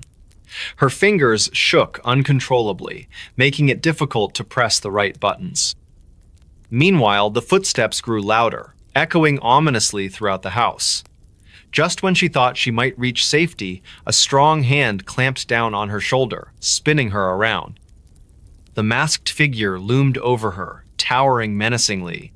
Emily's breath hitched in her throat as she struggled against his grip. With every ounce of strength left in her body, she kneed him in the stomach, causing him to double over momentarily. Seizing the opportunity, she dashed toward the front door, unlocking it frantically. Bursting outside, she stumbled onto the porch, slamming the door shut behind her. Locking it securely, she finally managed to call emergency services, her voice breaking as she explained the situation. Sirens wailed in the distance, growing nearer with each passing second. Clutching herself tightly, Emily collapsed onto the steps, tears streaming down her face. Minutes later, police cars screeched to a halt in front of the house. Officers swarmed the property, weapons drawn as they entered cautiously. Neighbors peeked out of their windows, whispering amongst themselves about the commotion. Eventually, the suspect was apprehended hiding in the attic, though his motives remained unclear. In the days that followed, investigators pieced together fragments of the truth. The man turned out to be a convicted criminal who had recently escaped from prison. How he ended up in the Thompsons' home remained a mystery, but authorities believed he may have been targeting random houses in the area. Thankfully, Jake remained unharmed throughout the ordeal. Night shift nurse saw something not human. Every night, the corridors of St. Mary's Hospital in Chicago were eerily silent after midnight. The hospital had been built over a century ago, and its old brick walls seemed to whisper secrets from decades past. For Emily Carter, a dedicated nurse working the night shift, this place was both her sanctuary and her battleground. She had worked there for 5 years, but nothing could have prepared her for what happened one fateful evening. It all began on a cold November night when the wind howled outside like an angry ghost. Emily started her shift at 11:00 p.m. sharp, as she always did. Her station was located on the 3rd floor, where most patients were recovering from surgeries or dealing with chronic illnesses. The atmosphere was calm, almost too calm. There were no emergency calls that night, no sudden beeping monitors, just the rhythmic hum of fluorescent lights above her desk. Emily glanced at the clock hanging near the nurse's station. It read 2:43 a.m. It was her usual routine during these quiet hours, checking patient charts, ensuring medication schedules were up to date, and occasionally walking through the hallways to make sure everything was in order. But something felt different tonight. There was a heaviness in the air, a feeling she couldn't quite put into words. At around 3:15 a.m., Emily decided to check on Mr. Thompson, an elderly man who had undergone hip replacement surgery earlier that week. His room was at the far end of the corridor, room 317. As she walked down the dimly lit hallway, her footsteps echoed softly against the tiled floor. The silence was oppressive, almost suffocating. She paused momentarily outside his door, noticing that it was slightly ajar. That wasn't unusual. Sometimes staff would leave doors open for ventilation. Still, she hesitated before pushing it gently. Inside, Mr. Thompson lay peacefully asleep under his white sheets. Everything seemed normal until Emily noticed something peculiar by the window. A shadow moved quickly across the glass, faster than any human could run. Her heart skipped a beat. She turned toward the window, squinting into the darkness beyond. Nothing. Just the empty parking lot bathed in pale moonlight. Shaking off the unease, Emily returned to her station, trying to convince herself that it was probably just a trick of the light, or maybe even a bird flying past. Yet, the thought lingered in the back of her mind. What if it wasn't? Hours passed, and dawn was still hours away. At 4:30 a.m., another strange occurrence took place. Emily heard soft whispers coming from the supply closet down the hall. Curious, admittedly a little nervous, approached the small wooden door labeled Supplies. She knocked lightly first, calling out, "Is anyone in there?" No response. Carefully, she opened the door. The room was exactly as she remembered, its stacks of gauze, bandages, gloves, neatly arranged on metal shelves. But then she saw Ita's single footprint on the concrete floor leading out of the closet. The print looked normal enough, except for one detail: it had 6 toes. Emily froze, her breath catching in her throat. She stared at the mark, unable to believe what she was seeing. How could such a thing exist? And more importantly, why hadn't anyone else noticed it before? Panic began to rise within her, but she forced herself to stay calm. Maybe it was some kind of prank played by a mischievous intern, or so she hoped. By 5:00 a.m., exhaustion set in, but sleep was impossible now. Every sound seemed amplified: the creak of the floorboards, the faint rustling of curtains swaying in the breeze. Emily resolved to finish her shift without letting fear control her actions. However, fate had other plans. As she documented the final entries in her logbook, a chilling voice whispered directly behind her ear, "You shouldn't be here." She spun around, her pen falling to the ground with a clatter. Nobody was there. Only the empty chairs surrounding the nurse's station greeted her gaze. Cold sweat dripped down her spine as she realized the voice hadn't come from anyone visible. It sounded wrong, not human. The tone carried an unnatural cadence, almost mechanical, yet undeniably alive. Trembling, Emily grabbed her phone and dialed security immediately. They promised to send someone up right away, though they sounded skeptical about her claims. While waiting, she tried to focus on deep breathing exercises, anything to distract herself from the growing dread filling the room. When the security guard finally arrived at 5:45 a.m., he found Emily sitting rigidly in her chair, eyes wide with terror. He inspected the area thoroughly but found nothing out of the ordinary. Still, he assured her that whatever she experienced, it would be investigated further. Privately, however, Emily knew they wouldn't find anything tangible to explain what occurred that night. From that point onward, Emily requested transfers to different shifts whenever possible. Though officially unexplained, rumors spread among the staff about supernatural occurrences happening late at night in St. Mary's Hospital. Some dismissed them as mere superstition, while others chose to believe. Years later, Emily recounted the story to friends over coffee, laughing nervously as though dismissing the memory herself. But deep down, she never forgot those moments spent alone in the darkened halls of St. Mary's. Those fleeting glimpses of shadows and whispers, not meant for human ears, stayed etched in her memory forever. Chilling 911 call from missing hiker emerges. The chilling 911 call that emerged from the disappearance of a lone hiker in the dense forests of Oregon has left authorities and listeners alike with more questions than answers. This is the story of Emily Carter, a passionate adventurer who ventured into the heart of Mount Hood National Forest on an early autumn morning.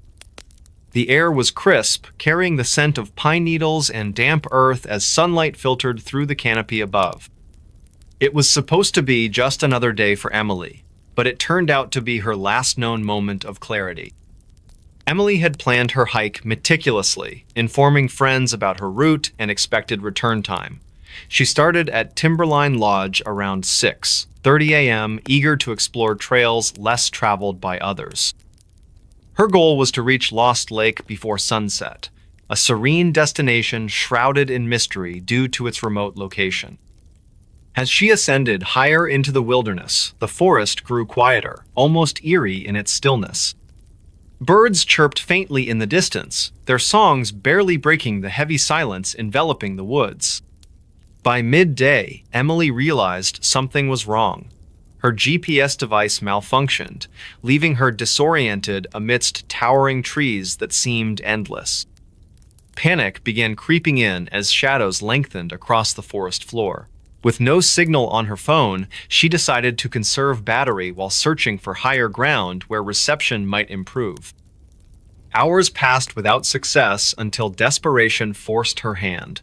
Using what little power remained, she dialed 911 at 4:17 p.m. "Hello?"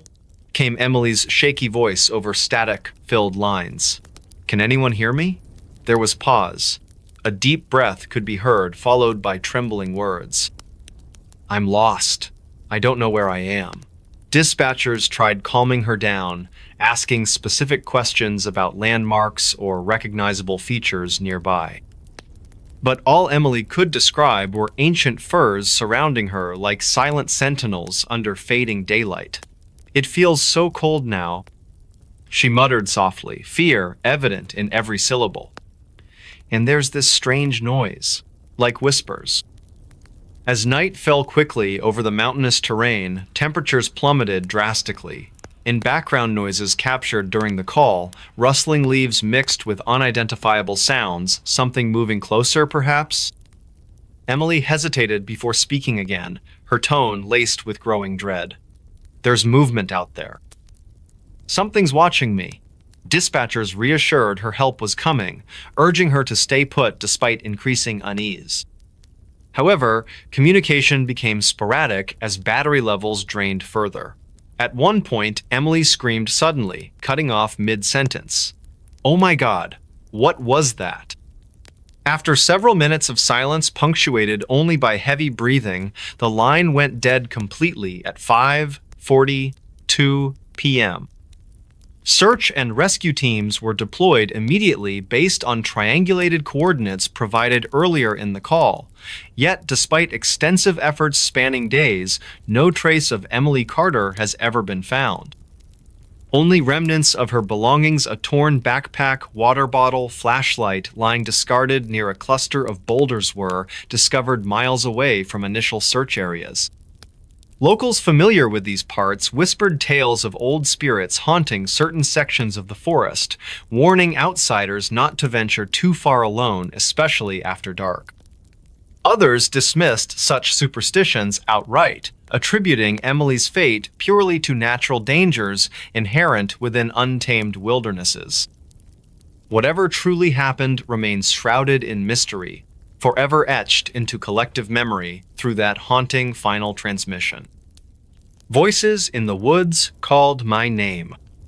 The sun had just begun its descent, casting a golden hue across the dense forest of Blackwater National Wildlife Refuge near Cambridge, Maryland. It was an ordinary Saturday evening when Emily Carter decided to take her usual stroll through these woods. She often visited this place after work, finding solace in the quiet embrace of nature. The air carried a crisp chill that hinted at the approaching autumn season. Emily, a 28-year-old graphic designer, lived alone in a small apartment on King Street. Her job kept her busy during the week, but weekends were reserved for exploring the outdoors. This particular day started like any other. She woke up at 5:00 a.m., prepared her backpack with essentials: water bottle, flashlight, notebook, and a pocket knife. By 6:30 p.m., as daylight began fading, she found herself deep within the refuge's trails. As she walked along the well-worn path, the forest seemed unusually alive. Leaves rustled softly underfoot, creating a gentle melody against the backdrop of distant bird calls. The trees stood tall and ancient, their branches intertwined above like nature's cathedral ceiling. Everything appeared normal until Emily reached the old wooden bridge spanning a narrow creek. At precisely 7:15 p.m., something peculiar happened. As she crossed the creaking planks, Emily heard it. A faint whisper carried by the wind. "Emily," the voice called softly, almost playful. She stopped abruptly, heart pounding slightly faster. Looking around, she saw nothing but the familiar surroundings of the forest. Surely, it must have been her imagination playing tricks. Continuing her walk, the whispers grew more insistent. "Emily, come closer." Each word sent shivers down her spine. The once peaceful atmosphere now felt charged with an unseen presence. By 7:45 p.m., darkness enveloped the woods completely, yet the moonlight struggled to penetrate the thick canopy above. Reaching the clearing where she usually sat to sketch, Emily noticed something odd about the large oak tree she loved so much. Its bark seemed darker, almost blackened compared to previous visits. Approaching cautiously, she realized the tree wasn't merely dark, it pulsed faintly with an unnatural glow. Her breath caught in her throat as strange symbols began forming on the trunk before her eyes. Time seemed to stand still as the symbols illuminated brighter, casting eerie shadows around the clearing. At exactly 8:30 p.m., the voices intensified into a cacophony of murmurs. They spoke in languages Emily didn't recognize, yet somehow understood the meaning behind their words. Fear gripped her chest as realization dawned. These weren't random sounds. They formed coherent sentences about events long past. The clearing temperature dropped dramatically. Frost formed instantly on leaves surrounding the glowing tree. Emily's hands trembled as she reached out, drawn inexplicably toward the pulsating light. Just before touching the bark, visions flooded her mind, scenes from centuries ago when this land belonged to indigenous tribes who revered this very spot as sacred ground. By 9:00 p.m., the visions became overwhelming. She saw rituals performed beneath the same moonlight, people dressed in traditional garments chanting prayers that echoed through time. Among them stood a young woman no older than 20, whose face bore striking resemblance to Emily's own features. This figure watched silently as flames danced around the circle, illuminating faces filled with both reverence and fear. Suddenly, reality snapped back. Emily found herself kneeling on the cold ground, breathing heavily. The tree's glow faded gradually, leaving behind only the faint scent of burning wood. Checking her watch, she discovered nearly 2 hours had passed without notice. Rising unsteadily, she glanced one last time at the now ordinary-looking oak before hurrying back towards the main trail. Walking briskly, every sound seemed amplified, twigs snapping far off, rustling bushes nearby. Shadows moved unnaturally fast between trees, though logic insisted it was merely tricks of fading moonlight. Reaching her car parked near the refuge entrance at 10:15 p.m., relief washed over her briefly. But sleep proved elusive that night. Lying awake in bed, Emily couldn't shake the feeling of being watched. Every creak of the building sounded louder than usual. When morning finally arrived, she resolved to research the history of Blackwater Refuge further. Days turned into weeks. During her investigation, Emily uncovered stories told by local Native American elders about cursed areas within the refuge. One tale particularly resonated: a young maiden sacrificed unwillingly during a desperate ritual to appease angry spirits centuries ago. Her spirit supposedly lingered, calling those with similar fates to join her eternal vigil. Haunted by recurring dreams featuring the mysterious young woman from her vision, Emily eventually returned to the clearing. This time, armed with historical knowledge and determination, she sought answers rather than escape. Standing before the oak tree once more, she whispered words learned from tribal archives. He lived alone, but something else answered. The house on Maple Street had always been a quiet place. It stood alone, surrounded by tall oak trees that whispered secrets to each other in the wind. The neighborhood knew little about its occupant, an elderly man named Henry Carter, who lived there for over 2 decades. He was reclusive, often seen tending to his garden or sitting on the porch with a cup of coffee in hand. His life seemed simple and uneventful until something strange began to happen. Henry's days were predictable. Every morning at 7:00 a.m., he would wake up, brew his coffee, and sit by the window to watch the sunrise. On one particular day, however, everything changed. That morning, as usual, Henry prepared his breakfast and sat down at the kitchen table. The clock ticked softly, filling the silence of the room. He glanced at the calendar hanging on the wall. It read October 15th. Autumn had painted the leaves in shades of orange and red, creating a serene atmosphere outside. But inside, Henry felt uneasy. There was a faint creak from upstairs, though he hadn't heard anyone move around. He paused, placing his fork gently onto the plate. A chill ran down his spine as he listened intently. Silence. Then another creak. This time, it sounded closer. Henry frowned, wondering if perhaps the old house was just settling. After all, it had been standing for nearly 100 years. Still, curiosity got the better of him. Slowly, he stood up and climbed the stairs, each step echoing beneath his feet. The air grew colder as he reached the 2nd floor. At the top of the staircase, he stopped. The hallway stretched before him, dimly lit by the pale sunlight filtering through the curtains. To his left was the guest bedroom, which he rarely used. To his right was the master bedroom where he slept every night. Straight ahead was the bathroom. Everything appeared normal. But then came the sound of soft whisper, barely audible, coming from the guest bedroom. Henry hesitated, his heart pounding in his chest. Who could be here? He didn't have visitors, nor did he know anyone who might sneak into his home. With trembling hands, he pushed open the door. The room was empty except for an old dresser and a single bed covered with a faded quilt. Yet, the whisper continued, now louder and clearer. It wasn't human, it sounded distorted, almost mechanical, yet filled with emotion. Fear gripped Henry tightly. He backed away slowly, closing the door behind him. That evening, after sunset, Henry decided to call the local police station. They arrived promptly. 2 officers named Mark Johnson and Linda Myers. Both were kind but skeptical when Henry explained what he'd heard.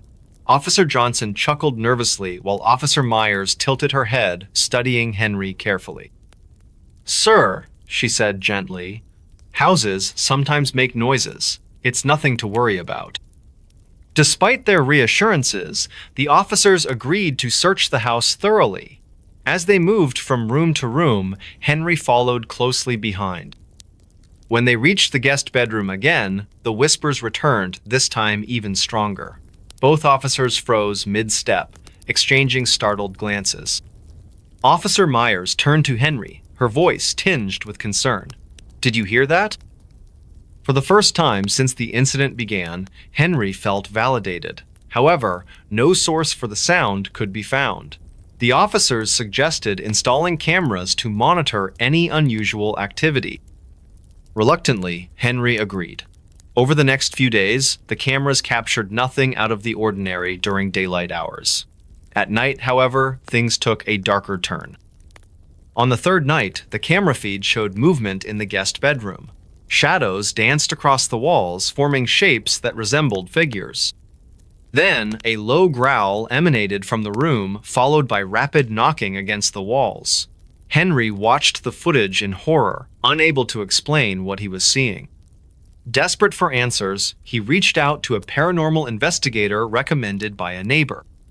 The investigator, a woman named Emily White, arrived the following week. She brought specialized equipment to detect electromagnetic fields and record audio anomalies. Her demeanor was calm and professional, though her eyes betrayed a hint of skepticism. Together, they set up more devices throughout the house, focusing particularly on the guest bedroom. Emily warned Henry not to enter the room unless absolutely necessary. As the days passed, the disturbances escalated. Objects moved without explanation. Doors slammed shut on their own. And the whispers grew louder, sometimes forming words that chilled Henry to the bone. One night, as Emily reviewed the recordings, she caught something startling: a voice saying, "You shouldn't be here." The tone was cold, menacing. Both Henry and Emily exchanged worried looks. By this point, the stress was taking its toll on Henry. Sleep became elusive, and dark circles formed under his eyes. Emily encouraged him to stay elsewhere temporarily while she conducted further research. Reluctantly, Henry agreed, leaving the house in her care. During his absence, Emily documented numerous incidents, including a sudden drop in temperature and shadowy figures appearing briefly in photos taken inside the house. When Henry returned, he found Emily waiting for him in the living room. Her expression was grave. "Henry," she began cautiously, "I think we're dealing with something more complex than I initially anticipated. Whatever is in your house, it doesn't want us here." Determined to reclaim his home, Henry asked Emily to perform a cleansing ritual. Though hesitant, she complied, performing a series of prayers and chants designed to ward off negative energies. For a brief period afterward, peace returned to the house. The whispers ceased, and the shadows vanished. Henry hoped the ordeal was finally over. But fate had other plans. Exactly 1 month later, on November 15th, the disturbances resumed. This time, they were fiercer than ever. The whispers evolved into screams, shattering the fragile calm Henry had regained. Desperate and exhausted, he made the difficult decision to leave Maple Street forever. Selling the house proved challenging due to its reputation, but eventually, a buyer emerged, an unsuspecting young couple eager to start a new chapter in their lives. Victim's ghost led police to her killer. It was a cold October evening in the small town of Willow Creek, USA. The leaves had begun to fall from the trees, painting the streets with hues of orange and red. A chill ran through the air as Detective Mark Thompson stood outside the old Victorian house at 13 Maple Street. His breath formed tiny clouds in front of him as he exhaled deeply. The case had baffled the entire police department for weeks. Emily Carter, a beloved 28-year-old schoolteacher, had disappeared without a trace. Her car was found abandoned near the edge of Blackwood Forest, its engine still warm. The forest loomed ominously behind the detective, its dark shadows stretching like skeletal fingers into the fading light. Detective Thompson had spent countless sleepless nights poring over the evidence. Interviews with neighbors revealed little. Emily was known for her kindness and gentle demeanor. She lived alone, having recently moved to Willow Creek to start a new chapter in her life. Her apartment on the second floor of the Victorian house remained untouched, as if she had simply vanished into thin air. As the investigation dragged on, strange occurrences began to unfold around the town. Officer Linda Martinez reported hearing faint whispers coming from the empty rooms of the police station late at night. The sound resembled a woman's voice, though no one could understand the words clearly. Other officers dismissed it as stress-induced hallucinations, but Linda felt an inexplicable connection to the phenomenon. One particularly stormy night, as thunder rolled across the sky, Detective Thompson decided to revisit the crime scene. Standing beneath the flickering street lamp, he noticed something peculiar about the shadows cast by the trees. They seemed to form patterns resembling human figures. As he stepped closer to investigate, a sudden gust of wind carried with it a distinct scent of lavender. It was the same fragrance Emily always wore. Shaking off the eerie feeling, Detective Thompson returned to his office. That night, as he reviewed the case files once more, he experienced something truly extraordinary.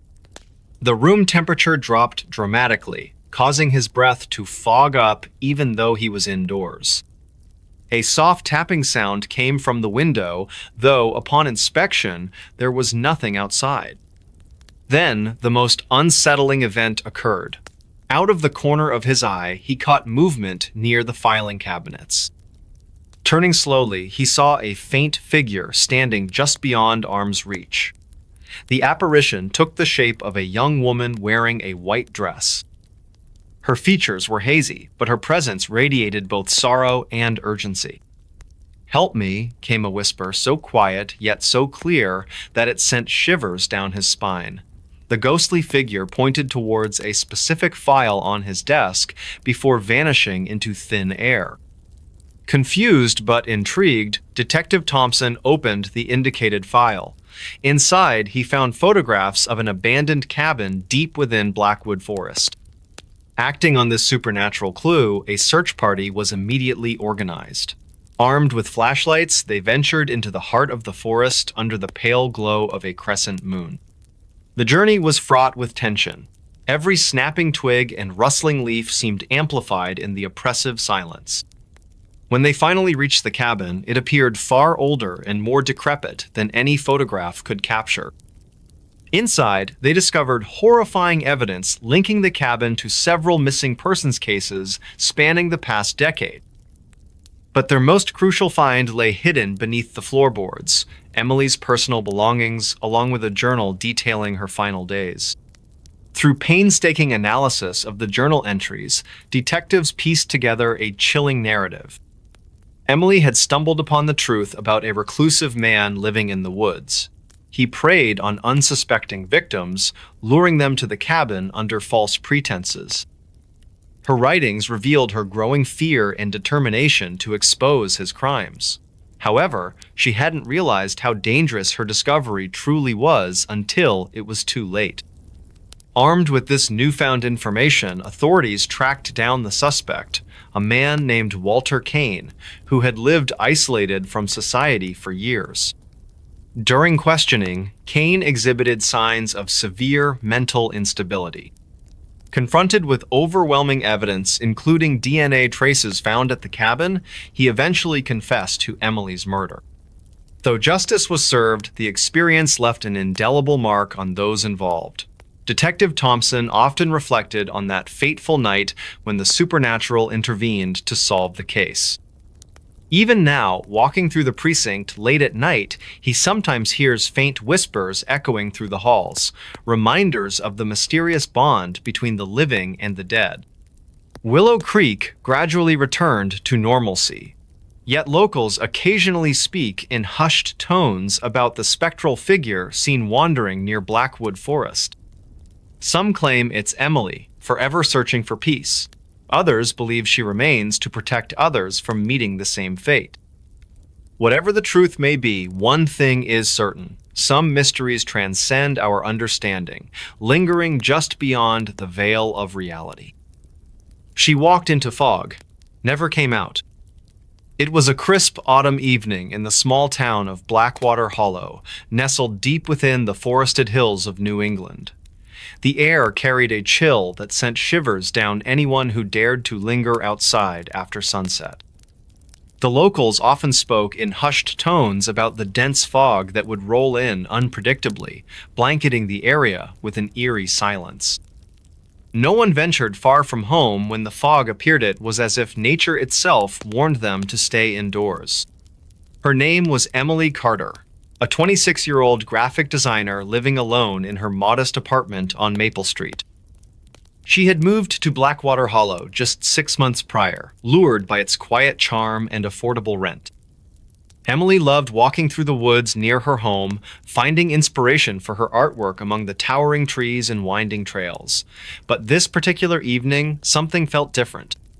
A strange unease settled over the town as twilight approached, but Emily didn't notice it at first. Her mind was preoccupied with thoughts of deadlines and sketches waiting to be finished. At exactly 7:15 p.m., she grabbed her coat and decided to take a short walk before dinner. Just around the block, she told herself, stepping out into the cool night. The streetlights flickered faintly above her head, casting long shadows across the pavement. As she turned onto Pine Avenue, a thick mist began to creep up from the ground, swirling gently between the houses like smoke rising from unseen fires. Emily paused for a moment, feeling a twinge of discomfort. This wasn't the usual morning fog. It seemed heavier, more oppressive, almost alive. She hesitated, but then shrugged it off. Probably nothing, she muttered under her breath, continuing her stroll. By now, the fog had grown denser, obscuring the outlines of buildings and streetlights. It was eerily silent, no sound of crickets or rustling leaves, only the soft crunch of her boots against the gravel path. At 7:23 p.m., Emily realized she couldn't see much beyond a few feet in front of her. Panic started to rise in her chest, but she forced herself to remain calm. Okay, I just need to retrace my steps, she said aloud, trying to reassure herself. But as she walked back toward what she thought was Pine Avenue, the familiar landmarks were gone. The street signs, the lampposts, even the distinctive shape of Mrs. Thompson's house all vanished beneath the suffocating gray haze. Fear crept into her voice as she called out softly, "Hello? Is anyone there?" There was no answer, only the unsettling sensation of being watched. Time seemed to stretch endlessly as Emily wandered deeper into the fog. Her watch showed 7:45 p.m., but the numbers felt meaningless. Every direction looked the Samian endless expanse of white emptiness. Then she heard Ida's faint whisper carried on the wind. At first, it sounded distant, barely audible, but soon it grew louder, surrounding her from all sides. "Help!" the voice rasped, chilling her to the bone. Emily froze, her heart pounding wildly in her chest. "Who's there?" she demanded, her voice trembling despite her best efforts to sound brave. Another pause followed, broken only by the sound of her own ragged breathing. And then, footsteps. They weren't hers. They came from somewhere behind her, slow and deliberate, crunching against the ground. She spun around, peering desperately into the fog, but saw nothing. The whispers returned, closer this time, overlapping one another until they formed a cacophony of voices. Some sounded human, others unearthly, their words unintelligible yet somehow filled with malice. Emily stumbled forward, desperate to escape, but every step led her further into the labyrinth of mist. Her phone battery died at 8:03 p.m., leaving her completely cut off from help. Tears streamed down her face as she shouted into the void, "Please, someone help me." And then, everything went still. The whispers stopped abruptly, the footsteps ceased, and the oppressive weight of the fog lifted slightly. In front of her, barely visible through the haze, stood a figure. Its form was indistinct, cloaked entirely in shadow, but its presence radiated an overwhelming sense of dread. Emily wanted to scream, to run, but her legs refused to obey. All she could do was stare in frozen terror as the figure stepped closer, its features remaining hidden behind layers of darkness. Minutes or perhaps hours passed as Emily remained trapped in this surreal encounter. Finally, at 9:17 p.m., the fog began to thin, retreating as quickly as it had arrived. When it dissipated entirely, Emily was nowhere to be found. Search parties scoured the area throughout the night, calling her name and shining flashlights into the woods, but there was no sign of her. By dawn, the streets of Blackwater Hollow were eerily quiet once more, as though the previous events had never occurred. In the days that followed, rumors spread like wildfire through the town. Some claimed Emily had simply gotten lost and left the area without telling anyone. Others whispered about supernatural forces at work, citing old legends of spirits that lured unwary travelers into the fog, never to return. Her belongings remained untouched in her apartment, including the unfinished sketches she had planned to complete that evening. To this day, no trace of Emily Carter has ever been discovered. On certain nights, especially during the late autumn season, residents of Blackwater Hollow claim to hear faint whispers carried on the wind, accompanied by the sound of footsteps moving silently through the fog. Those who dare to investigate always come back shaken, insisting they saw something or someone in the distance before the mist swallowed them whole again. Perhaps Emily is still out there, lost forever in the endless fog, unable to find her way back to the world she once knew. Or maybe, just maybe, she became part of the legend herself, forever doomed to wander the edges of reality, calling out for help that will never come. FBI found a cabin that shouldn't exist. It was a chilly October evening when Agent Mark Thompson of the FBI received an unusual call from his colleague, Officer Daniel Carter. The call came just as twilight began to settle over the quiet town of Blackwood, nestled deep within the dense forests of the Appalachian Mountains. "Mark?" Daniel's voice crackled through the phone. "You won't believe what we've found here, a cabin that shouldn't exist." The words hung in the air like a cold mist, leaving Mark with more questions than answers. He glanced at the clock on his desk. It was 6:45 p.m. The sun would be fully down by 7:15 p.m., and he knew the forest could become treacherous after dark. Still, curiosity and duty propelled him forward. He grabbed his jacket, flashlight, and notepad before heading out into the crisp autumn night. Driving toward Blackwood took about 40 minutes, but every mile seemed longer as Mark mulled over Daniel's cryptic message. When he finally arrived, the scene greeted him with an eerie stillness. Officers were scattered around the perimeter of the woods, their breath visible in the cool air. Daniel approached him immediately, his face pale under the dim glow of a lantern. "Over there," Daniel whispered, pointing toward the thick cluster of trees. His tone carried an unsettling tremor. "We followed some strange tracks. They led us straight to it." Curiosity mingled with unease as Mark stepped closer. The path wasn't marked on any maps, yet somehow, someone or something had built a cabin deep within these woods. As they ventured further, the temperature dropped noticeably, and the sounds of wildlife faded away. It felt unnatural, almost oppressive, as though the forest itself wanted them to turn back. Finally, after 10 minutes of walking, they reached the structure. It was small, dilapidated, and appeared to have been abandoned for decades. Moss clung to its wooden walls, and the windows were cracked, allowing faint streaks of moonlight to illuminate the interior. But one thing stood out immediately. The door had no lock, no hinges, just smooth wood that seemed impossibly intact compared to the rest of the building. "This can't be right," Mark murmured, his voice barely above a whisper. He hesitated before pushing the door open. The creaking sound echoed unnaturally loud in the silence, making both men pause briefly. Then, slowly, they stepped inside. Inside, the atmosphere shifted dramatically. The air smelled stale, tinged with mildew and something metallic, a hint of rust or blood. A single oil lamp sat on a rickety table near the center of the room, its wick unlit but somehow glowing faintly as if powered by an unseen force.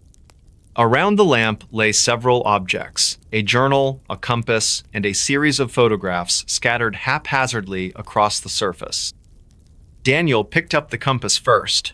Its needle spun wildly, refusing to settle northward.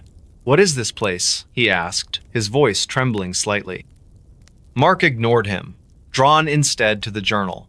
Flipping through its yellowed pages, he discovered handwritten entries dated sporadically over the past century. Each entry spoke of people who had disappeared without a trace, all linked to this very cabin.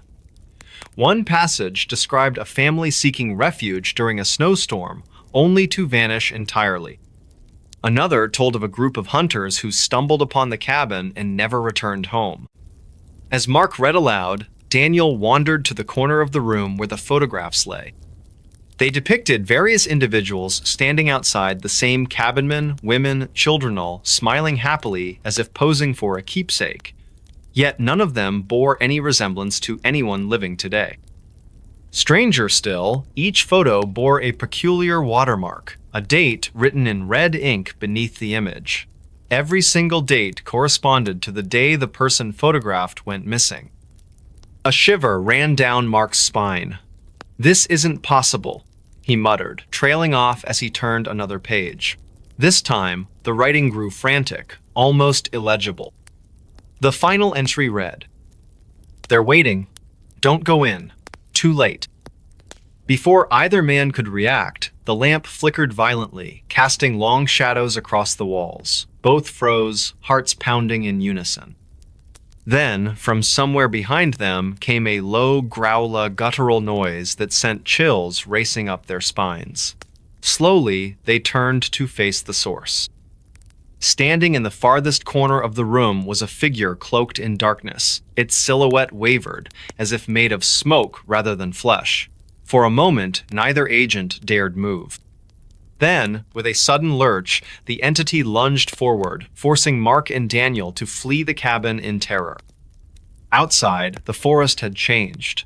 Trees loomed taller, branches twisting unnaturally overhead.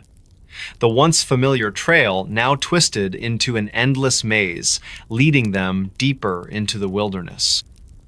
Panic set in as hours passed, the stars above offering little guidance. At last, just as dawn began to break, they stumbled upon a clearing where a lone ranger station awaited. Exhausted and shaken, Mark called for backup, recounting everything they had seen. By the time reinforcements arrived, however, the cabin had vanished completely. No traces remained, not even the strange tracks that had originally guided them there. In the days that followed, investigators scoured the area, searching for evidence of the mysterious dwelling. Nothing was found. Some dismissed the story as mere delusion brought on by fatigue, while others whispered theories of supernatural phenomena. But Mark knew better. He couldn't forget the feeling of being watched, the sound of whispers lingering in his ears long after he'd left the woods. Last call came after he was declared dead. The sun had already set over the quiet town of Pine Hollow, casting long shadows across the narrow streets lined with old Victorian houses. The air was crisp and cool, carrying a faint scent of pine needles from the nearby forest. It was just past 9:15 p.m. when the emergency call came through to the local dispatch center. The operator, a middle-aged man named William Thompson, answered the line with his usual professional tone. "Pine Hollow Emergency Services, this is William speaking." There was a brief pause on the other end before a familiar voice replied. The voice belonged to Thomas Carter, a well-known resident who had been declared clinically dead earlier that evening at St. Mary's Regional Hospital. William felt an immediate chill run down his spine as he recognized the name. "Mr. Carter?" William asked cautiously. "Is that really you?" His voice trembled slightly despite his attempt to maintain composure. Thomas spoke in a calm but distant tone. "Yes, it's me. I need help." His words were clear, yet carried an unsettling quality that made William's skin crawl. "I'm still at the hospital. Something isn't right." William quickly glanced at the clock. It read 9:17 p.m. He remembered the official time of death recorded for Thomas was exactly 6:42 p.m.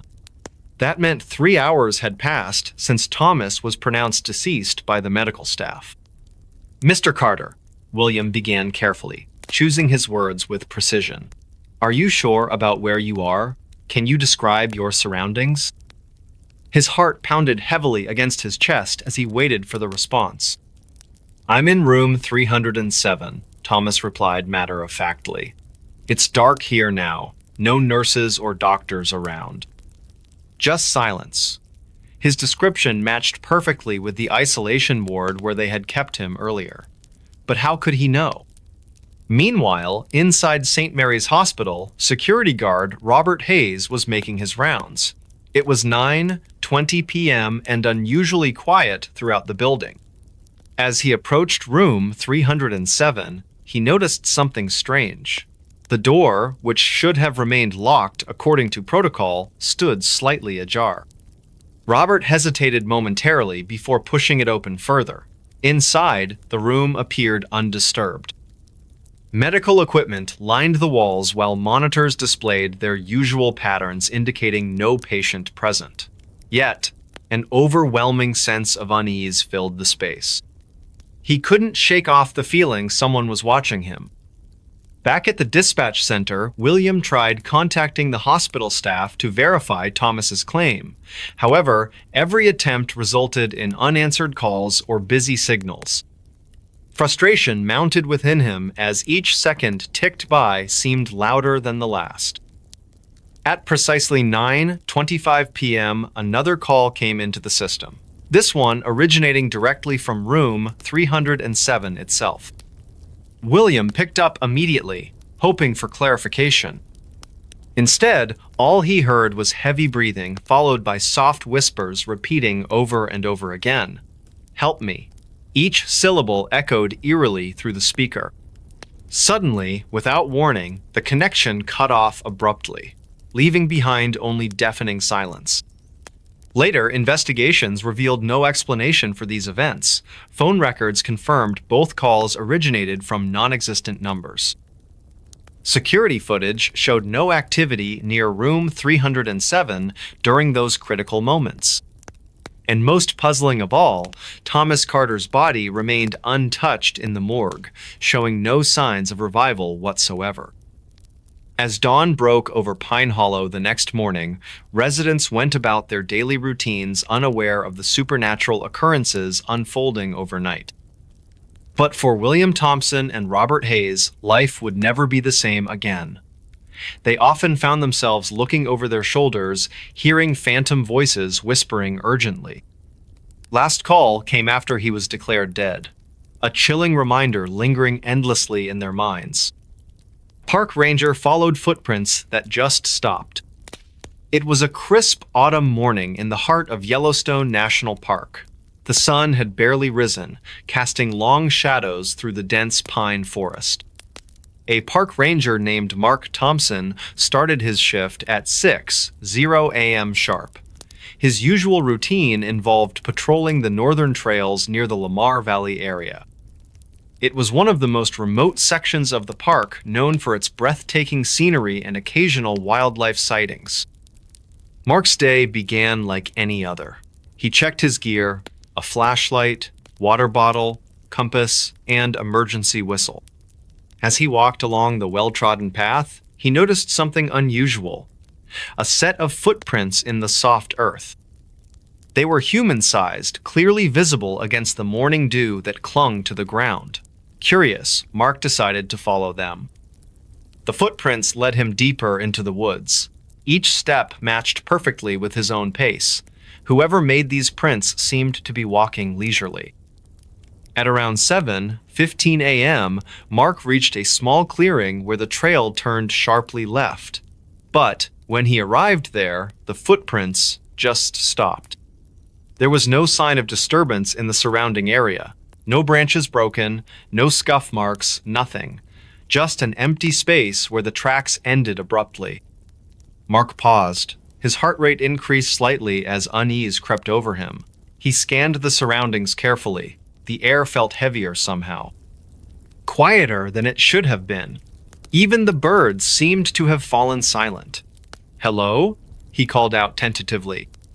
No response came back except for the echo of his own voice bouncing off the trees. Deciding not to take any chances, Mark pulled out his radio to report the situation. Static crackled on the line initially. Then, after several attempts, he managed to reach dispatch. "This is Ranger Thompson," he said slowly. "I've encountered some strange footprints near the Lamar trailhead. They terminate without explanation. Dispatch promised to send backup immediately." While waiting, Mark decided to investigate further. He circled the area methodically, looking for any clue that might explain what happened. That's when he spotted something peculiar hanging from a low-hanging branch about 20 feet away. An old leather belt looped neatly around the trunk. It looked weathered, but still intact. as if someone had left it there intentionally. Time passed slowly as Mark continued searching. The sun climbed higher into the sky, breaking through the canopy above. By mid-morning, another ranger arrived on scene. Together, they documented the findings. Yet neither could offer a reasonable explanation for why the footprints vanished or what purpose the abandoned belt served. Word spread quickly among staff members about this mysterious incident. Some dismissed it as coincidence, while others whispered tales of past disappearances within the park boundaries. Stories told by campers who claimed hearing whispers late at night or feeling watched even when alone. These rumors only fueled Mark's growing uneasiness. Over the following weeks, more reports trickled in. Hikers reported seeing shadowy figures darting between trees during twilight hours.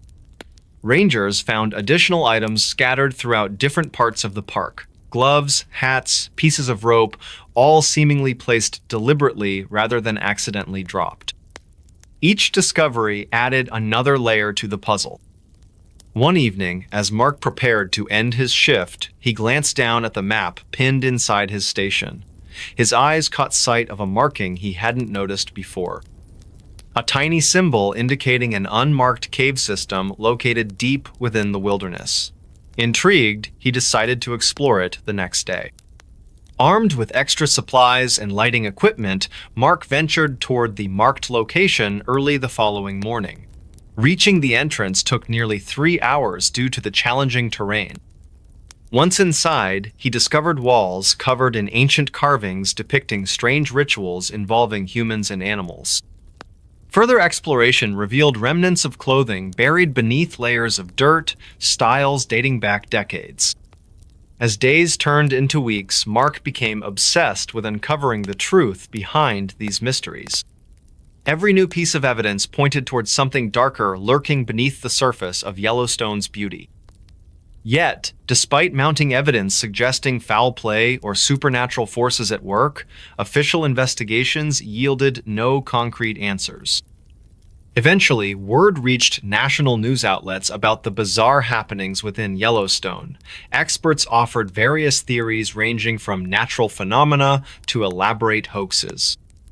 Meanwhile, locals shared their own accounts of encountering similar situations throughout history. Tales passed down through generations spoke of spirits guarding sacred lands against intruders. For Mark, however, the reality remained far too personal. Nights filled with restless dreams featuring endless rows of footprints leading nowhere. Days consumed by relentless pursuit of understanding. Until finally, one fateful afternoon, while examining yet another set of vanished tracks, he heard it.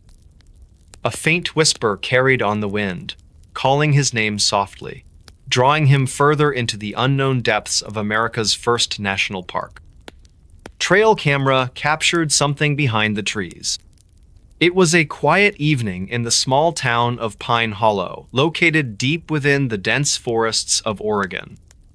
The sun had just set, casting long shadows across the landscape as the first stars began to twinkle faintly in the sky.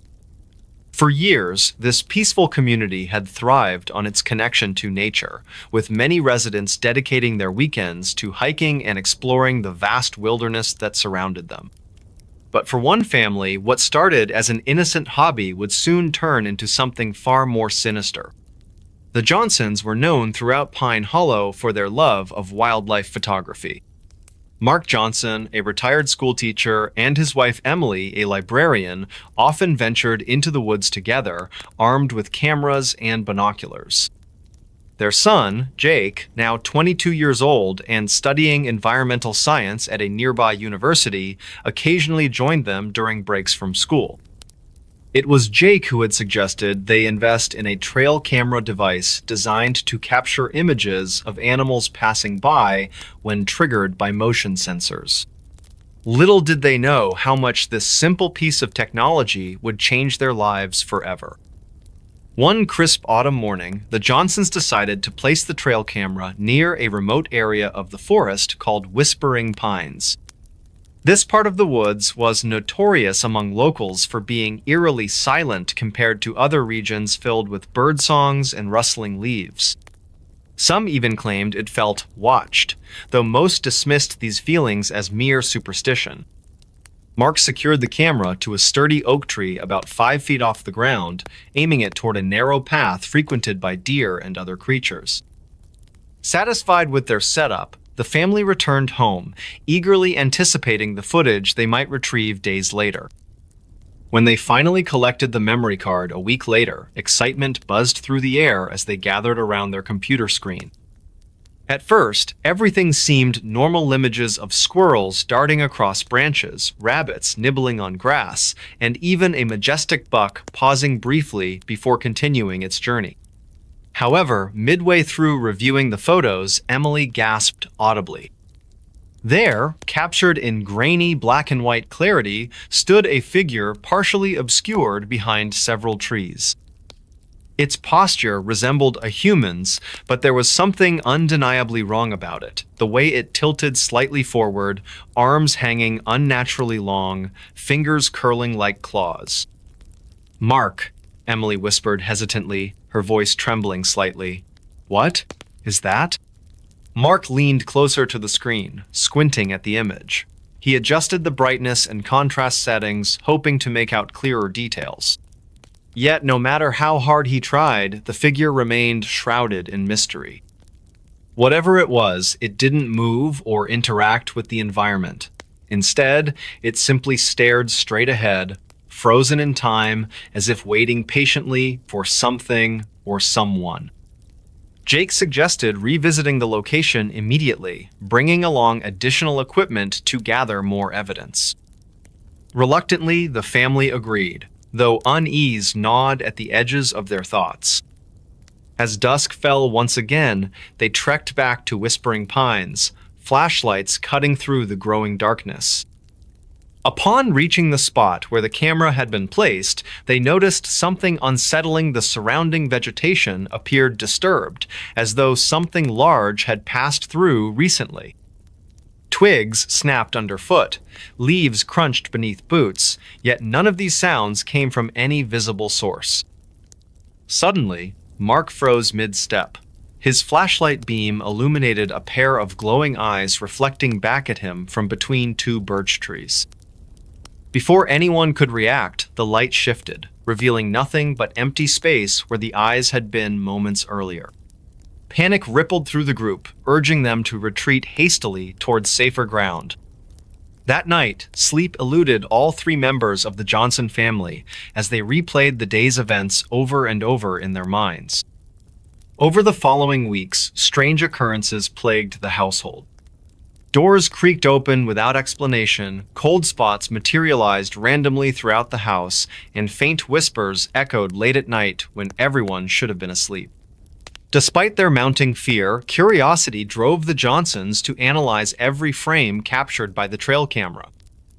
They discovered patterns suggesting whatever lurked in those woods followed predictable routines, appearing consistently during twilight hours when natural light waned. Desperate for answers, they reached out to local experts, including historians familiar with Native American legends tied to the region.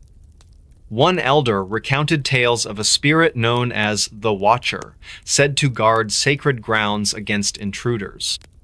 According to legend, the Watcher manifested only to those who trespassed unknowingly, offering warnings rather than harm unless provoked further.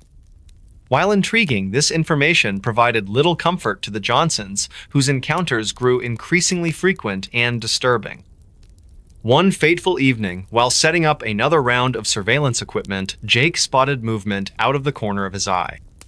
Turning quickly, he caught sight of a shadow slipping silently between trunks farther down the trail. Without hesitation, he activated the night vision feature on his handheld camera, zooming in desperately to capture anything useful. What appeared on the screen chilled him to the bone-gaunt humanoid shape, moving fluidly despite lacking discernible legs, gliding effortlessly across the forest floor.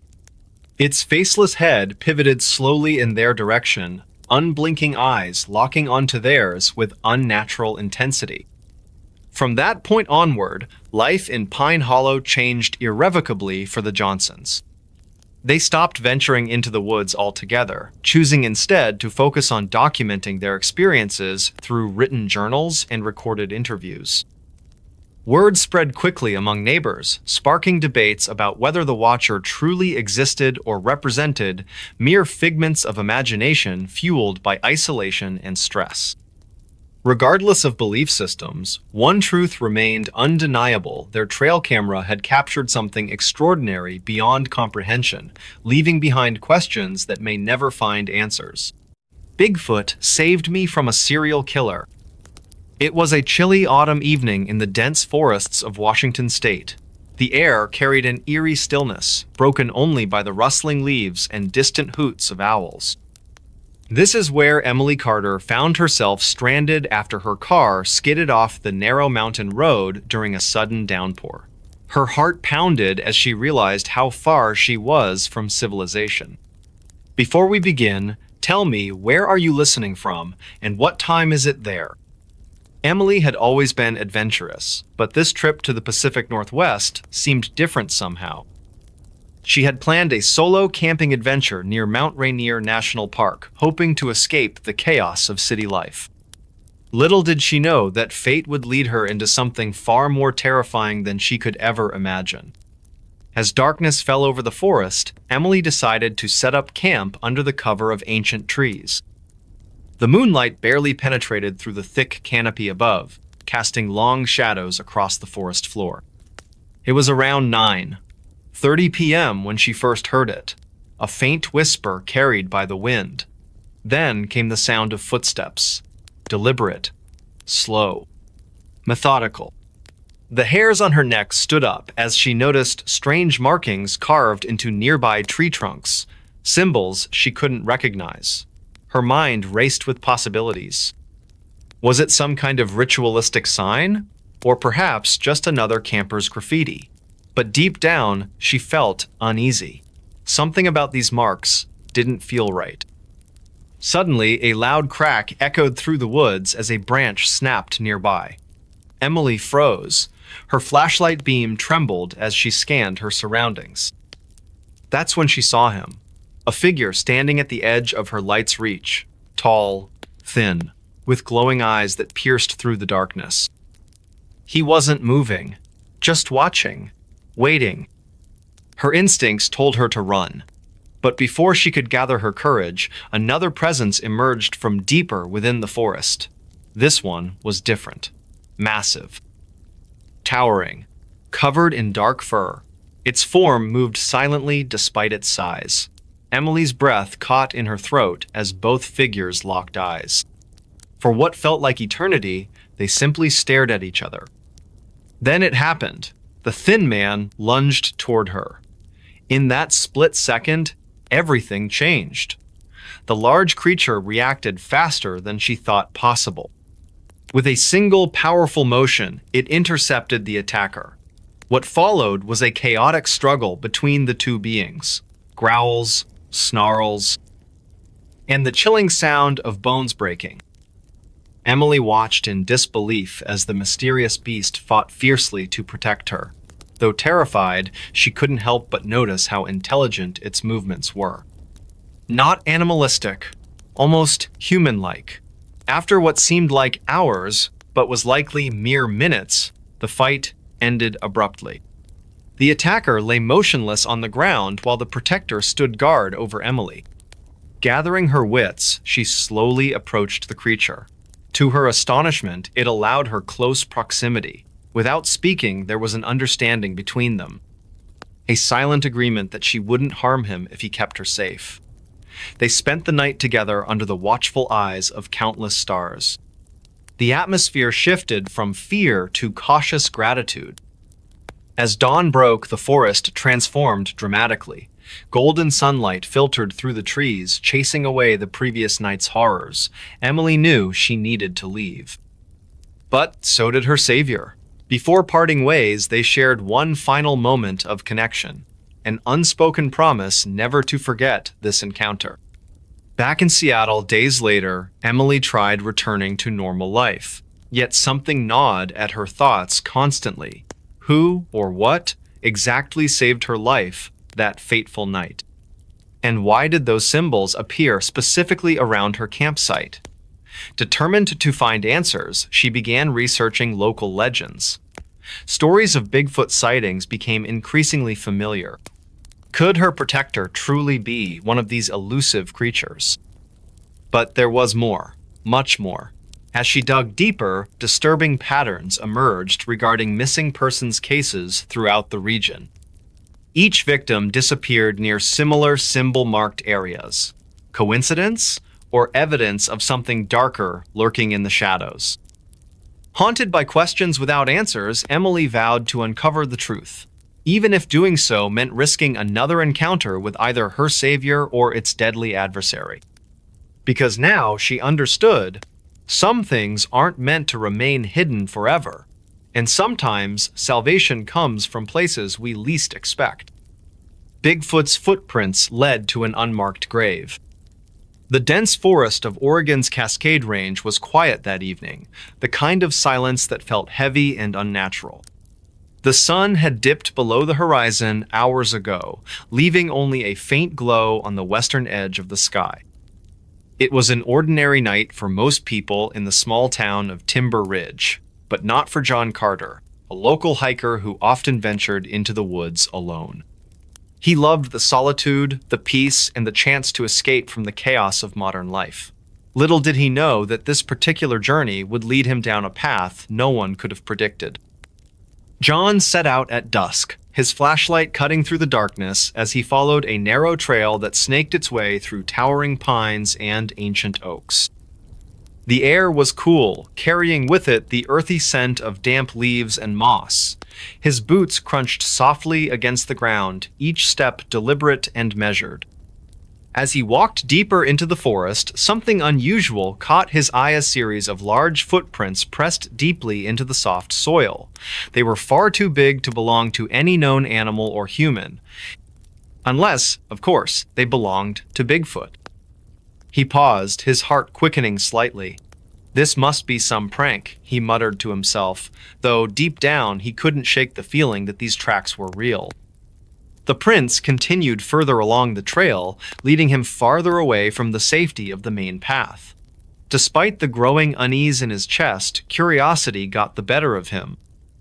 He decided to follow them, telling himself he'd turn back if anything seemed truly wrong.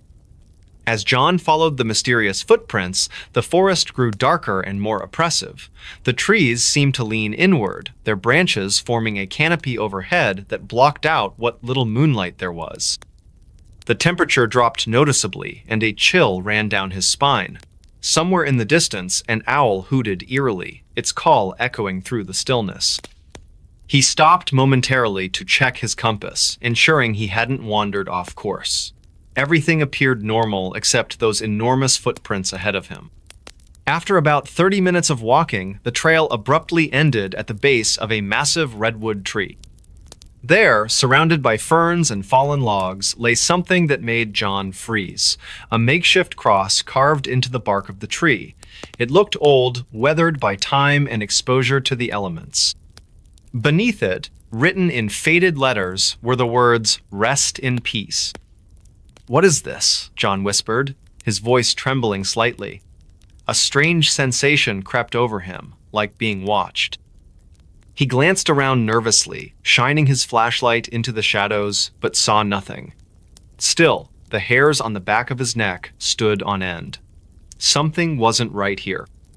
Then he noticed another detail: the footprints didn't stop at the tree. Instead, they circled around it before disappearing entirely.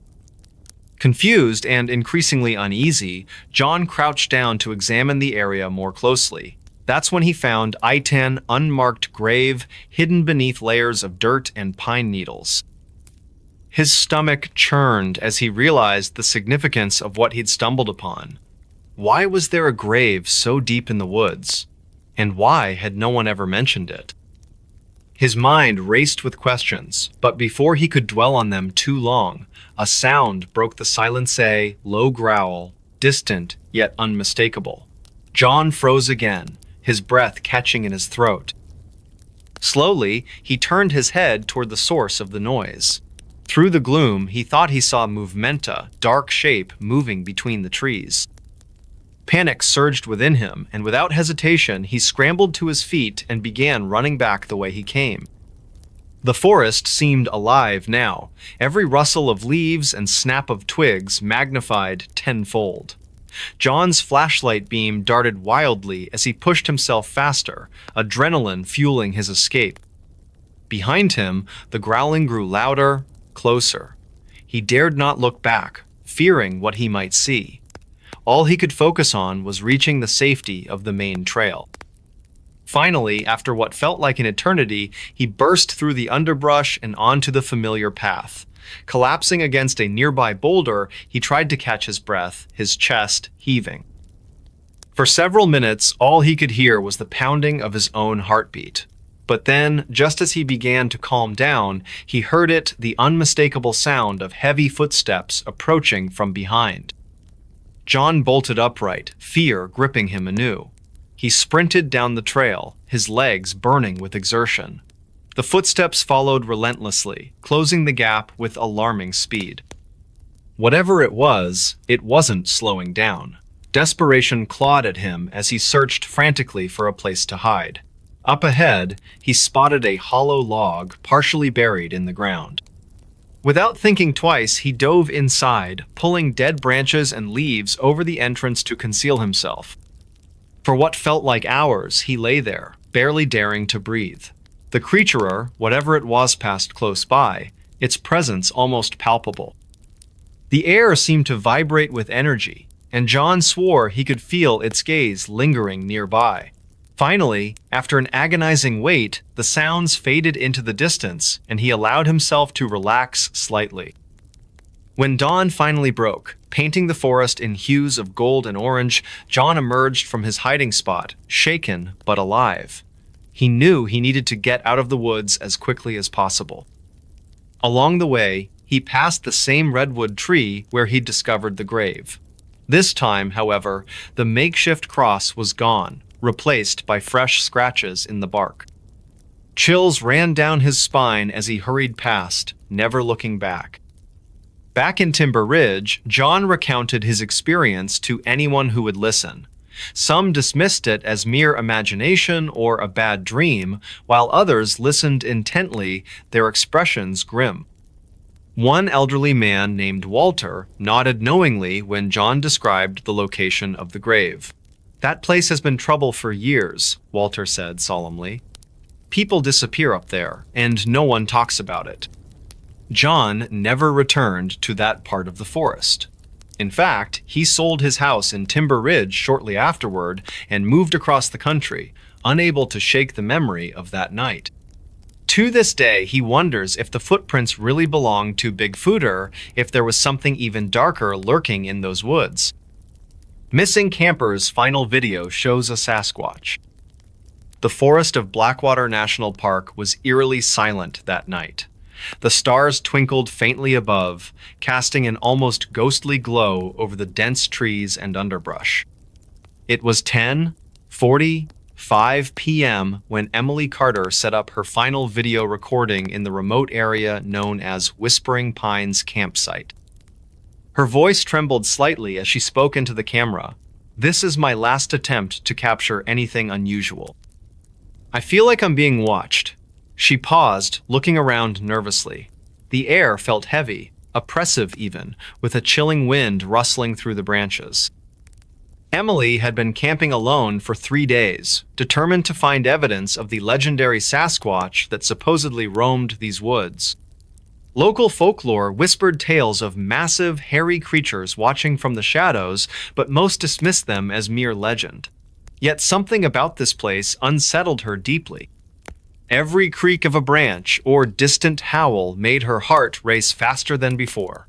At 11:17 p.m., her camera captured what would become the most debated piece of footage in modern history.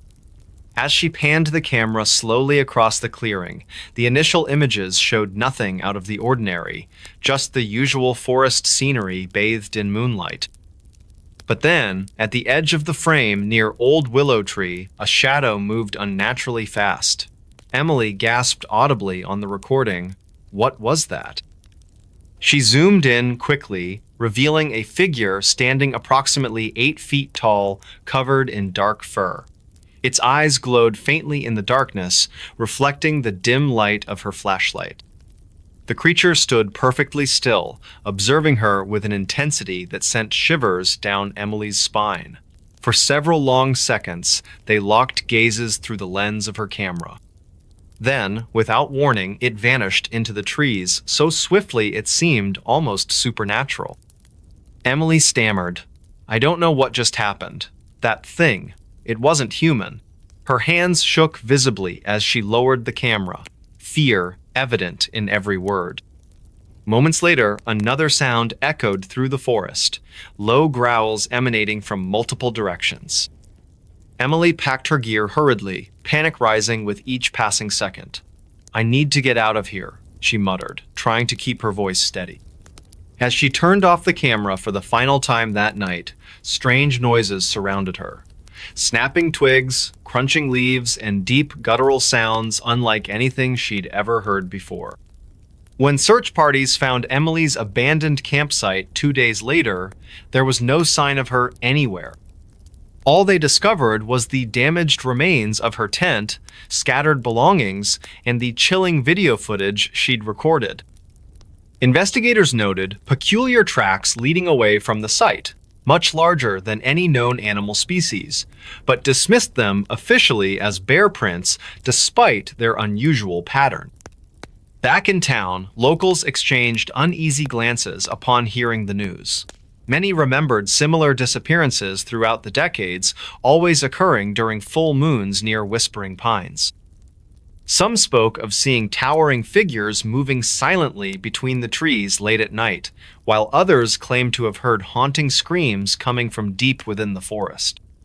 These stories were often met with skepticism, yet now they carried new weight after Emily's disappearance. Months passed, and theories abounded regarding her fate. Cryptozoologists analyzed the video frame by frame, debating whether the creature caught on film could indeed be evidence of Sasquatch existence. Skeptics argued it was merely a well-placed costume or optical illusion caused by lighting conditions. However, none could explain the sheer terror etched onto Emily's face as she confronted whatever lurked in those woods. 1 year later, hikers stumbled upon something disturbing deep within Blackwater National Park. Remnants of clothing believed to belong to Emily, partially buried beneath fallen leaves and moss. Nearby, more mysterious footprints dotted the soft earth, some nearly twice the size of normal human steps. Authorities sealed off the area indefinitely, citing safety concerns for future visitors venturing too far off designated trails. Today, the story of Emily Carter serves as both cautionary tale and enduring mystery among outdoor enthusiasts nationwide. Those brave enough to visit Whispering Pines campsite report eerie sensations, feelings of being watched, unexplained noises, and sometimes glimpses of fleeting movement just beyond reach of sight. Rangers warn against overnight stays in the vicinity due to numerous reports of unsettling encounters since Emily's vanishing act. For many Americans, especially those living near wooded regions where such legends thrive, the possibility of Sasquatch remains tantalizingly real. Whether mythical beast or misunderstood creature, its presence continues to haunt our collective imagination. And perhaps somewhere deep within Blackwater National Park, amidst ancient trees and shadowy clearings, Emily's unanswered questions linger alongside the cryptic entity that took her away that fateful night. Bigfoot stalked our camp for 3 nights. It was a chilly autumn evening in the Cascade Mountains of Washington State. The air smelled of pine and damp earth as we set up camp near Lake Wenatchee. A group of 5 friends, Mark, Jake, Emily, Tom, and Lisa had decided to spend their long weekend exploring this remote wilderness area known for its breathtaking views and serene surroundings. Little did they know that their adventure would turn into something far more terrifying than any of them could have imagined. We arrived at the lake just before sunset on Friday. The golden light cast long shadows across the forest floor, creating an almost magical atmosphere. We chose a spot about half a mile from the water's edge, surrounded by towering fir trees. It felt like stepping into another world, a place untouched by civilization. As night fell, the temperature dropped sharply, and the sounds of the forest came alive around us. Crickets chirped rhythmically, owls hooted in the distance, and occasionally the wind rustled through the branches above. On our first night, everything seemed normal. We gathered around the campfire, sharing stories and laughing under the starlit sky. But sometime after midnight, when most of us were already asleep inside our tents, strange noises began to echo through the woods. At first, it sounded like branches snapping far off in the distance. Then came deeper thuds, as if something heavy was walking nearby. Mark woke up startled and whispered loudly enough to wake everyone else. "Did you hear that?" Everyone sat bolt upright, hearts pounding. We unzipped one side of the tent cautiously and peered outside. The moonlight illuminated patches of the forest, but nothing moved within sight. Still, the unsettling feeling lingered. For the rest of the night, none of us slept soundly. Every creak or groan of the trees made us jump. By dawn, we convinced ourselves it must have been bears or other wildlife roaming the area. Saturday passed without incident during daylight hours. We spent the day hiking along trails near the lake, marveling at the vibrant colors of fall leaves blanketing the ground. Yet as dusk approached, the tension returned. That evening, while preparing dinner over the fire, we noticed unusual tracks in the soft soil near the edge of our campsite. They weren't bear prints nor deer hooves. These were enormous footprints, nearly twice the size of a human's, with distinct toe marks. Our laughter faded instantly, replaced by uneasy silence. As darkness enveloped the forest once again, the eerie sounds resumed. This time, however, they were closer, much closer. Branches cracked right outside our tents. Leaves crunched beneath unseen feet. Heavy breathing echoed faintly through the stillness. Panic bubbled up among us. No one dared step out of their tent. Instead, we stayed huddled together, clutching flashlights and whatever makeshift weapons we could find. Each noise sent shivers down our spines. The second night stretched endlessly. Sleep eluded us entirely as we listened intently to every movement outside. Around 3 a.m., a loud crash shook the entire camp. Something had knocked over one of our chairs near the fire pit. Then came a guttural growl, not angry, but rather curious and low-pitched. It sent chills racing up my spine. My hands trembled, holding the flashlight beam steady toward the source of the sound. Nothing showed up in the narrow circle of light. By Sunday morning, exhaustion weighed heavily on all of us. We debated whether to leave immediately or stay put until dark. Reluctantly, we agreed to pack up quickly and head back to civilization. However, fate had other plans. During breakfast preparation, another round of mysterious noises started. Only now, these weren't random. They followed a pattern. Whoever or whatever was out there circled our camp methodically, pausing periodically as though observing us. At this point, fear gripped us tightly. Communication between us became strained, short sentences filled with urgency. "What do we do?" "Stay calm," someone replied, though their voice quivered noticeably. Time slowed down as each second brought new anxiety. Finally, mid-afternoon, we managed to dismantle our gear and load everything onto backpacks. Before departing, we scanned the dense foliage surrounding us one last time. There, hidden partially behind a tree trunk, stood a shadowy figure watching silently. Too tall to be human, covered in thick fur, eyes glowing faintly in reflection of sunlight filtering through canopy. Without hesitation, we fled down the trail as fast as possible. Adrenaline fueled our steps despite fatigue setting in. Looking back confirmed the creature maintained a safe distance behind us, matching our pace effortlessly. Hours later, upon reaching safety at Ranger Station miles away, relief washed over us, mixed with disbelief. Rangers listened patiently to our tale, nodding sympathetically. Some believed us, others didn't.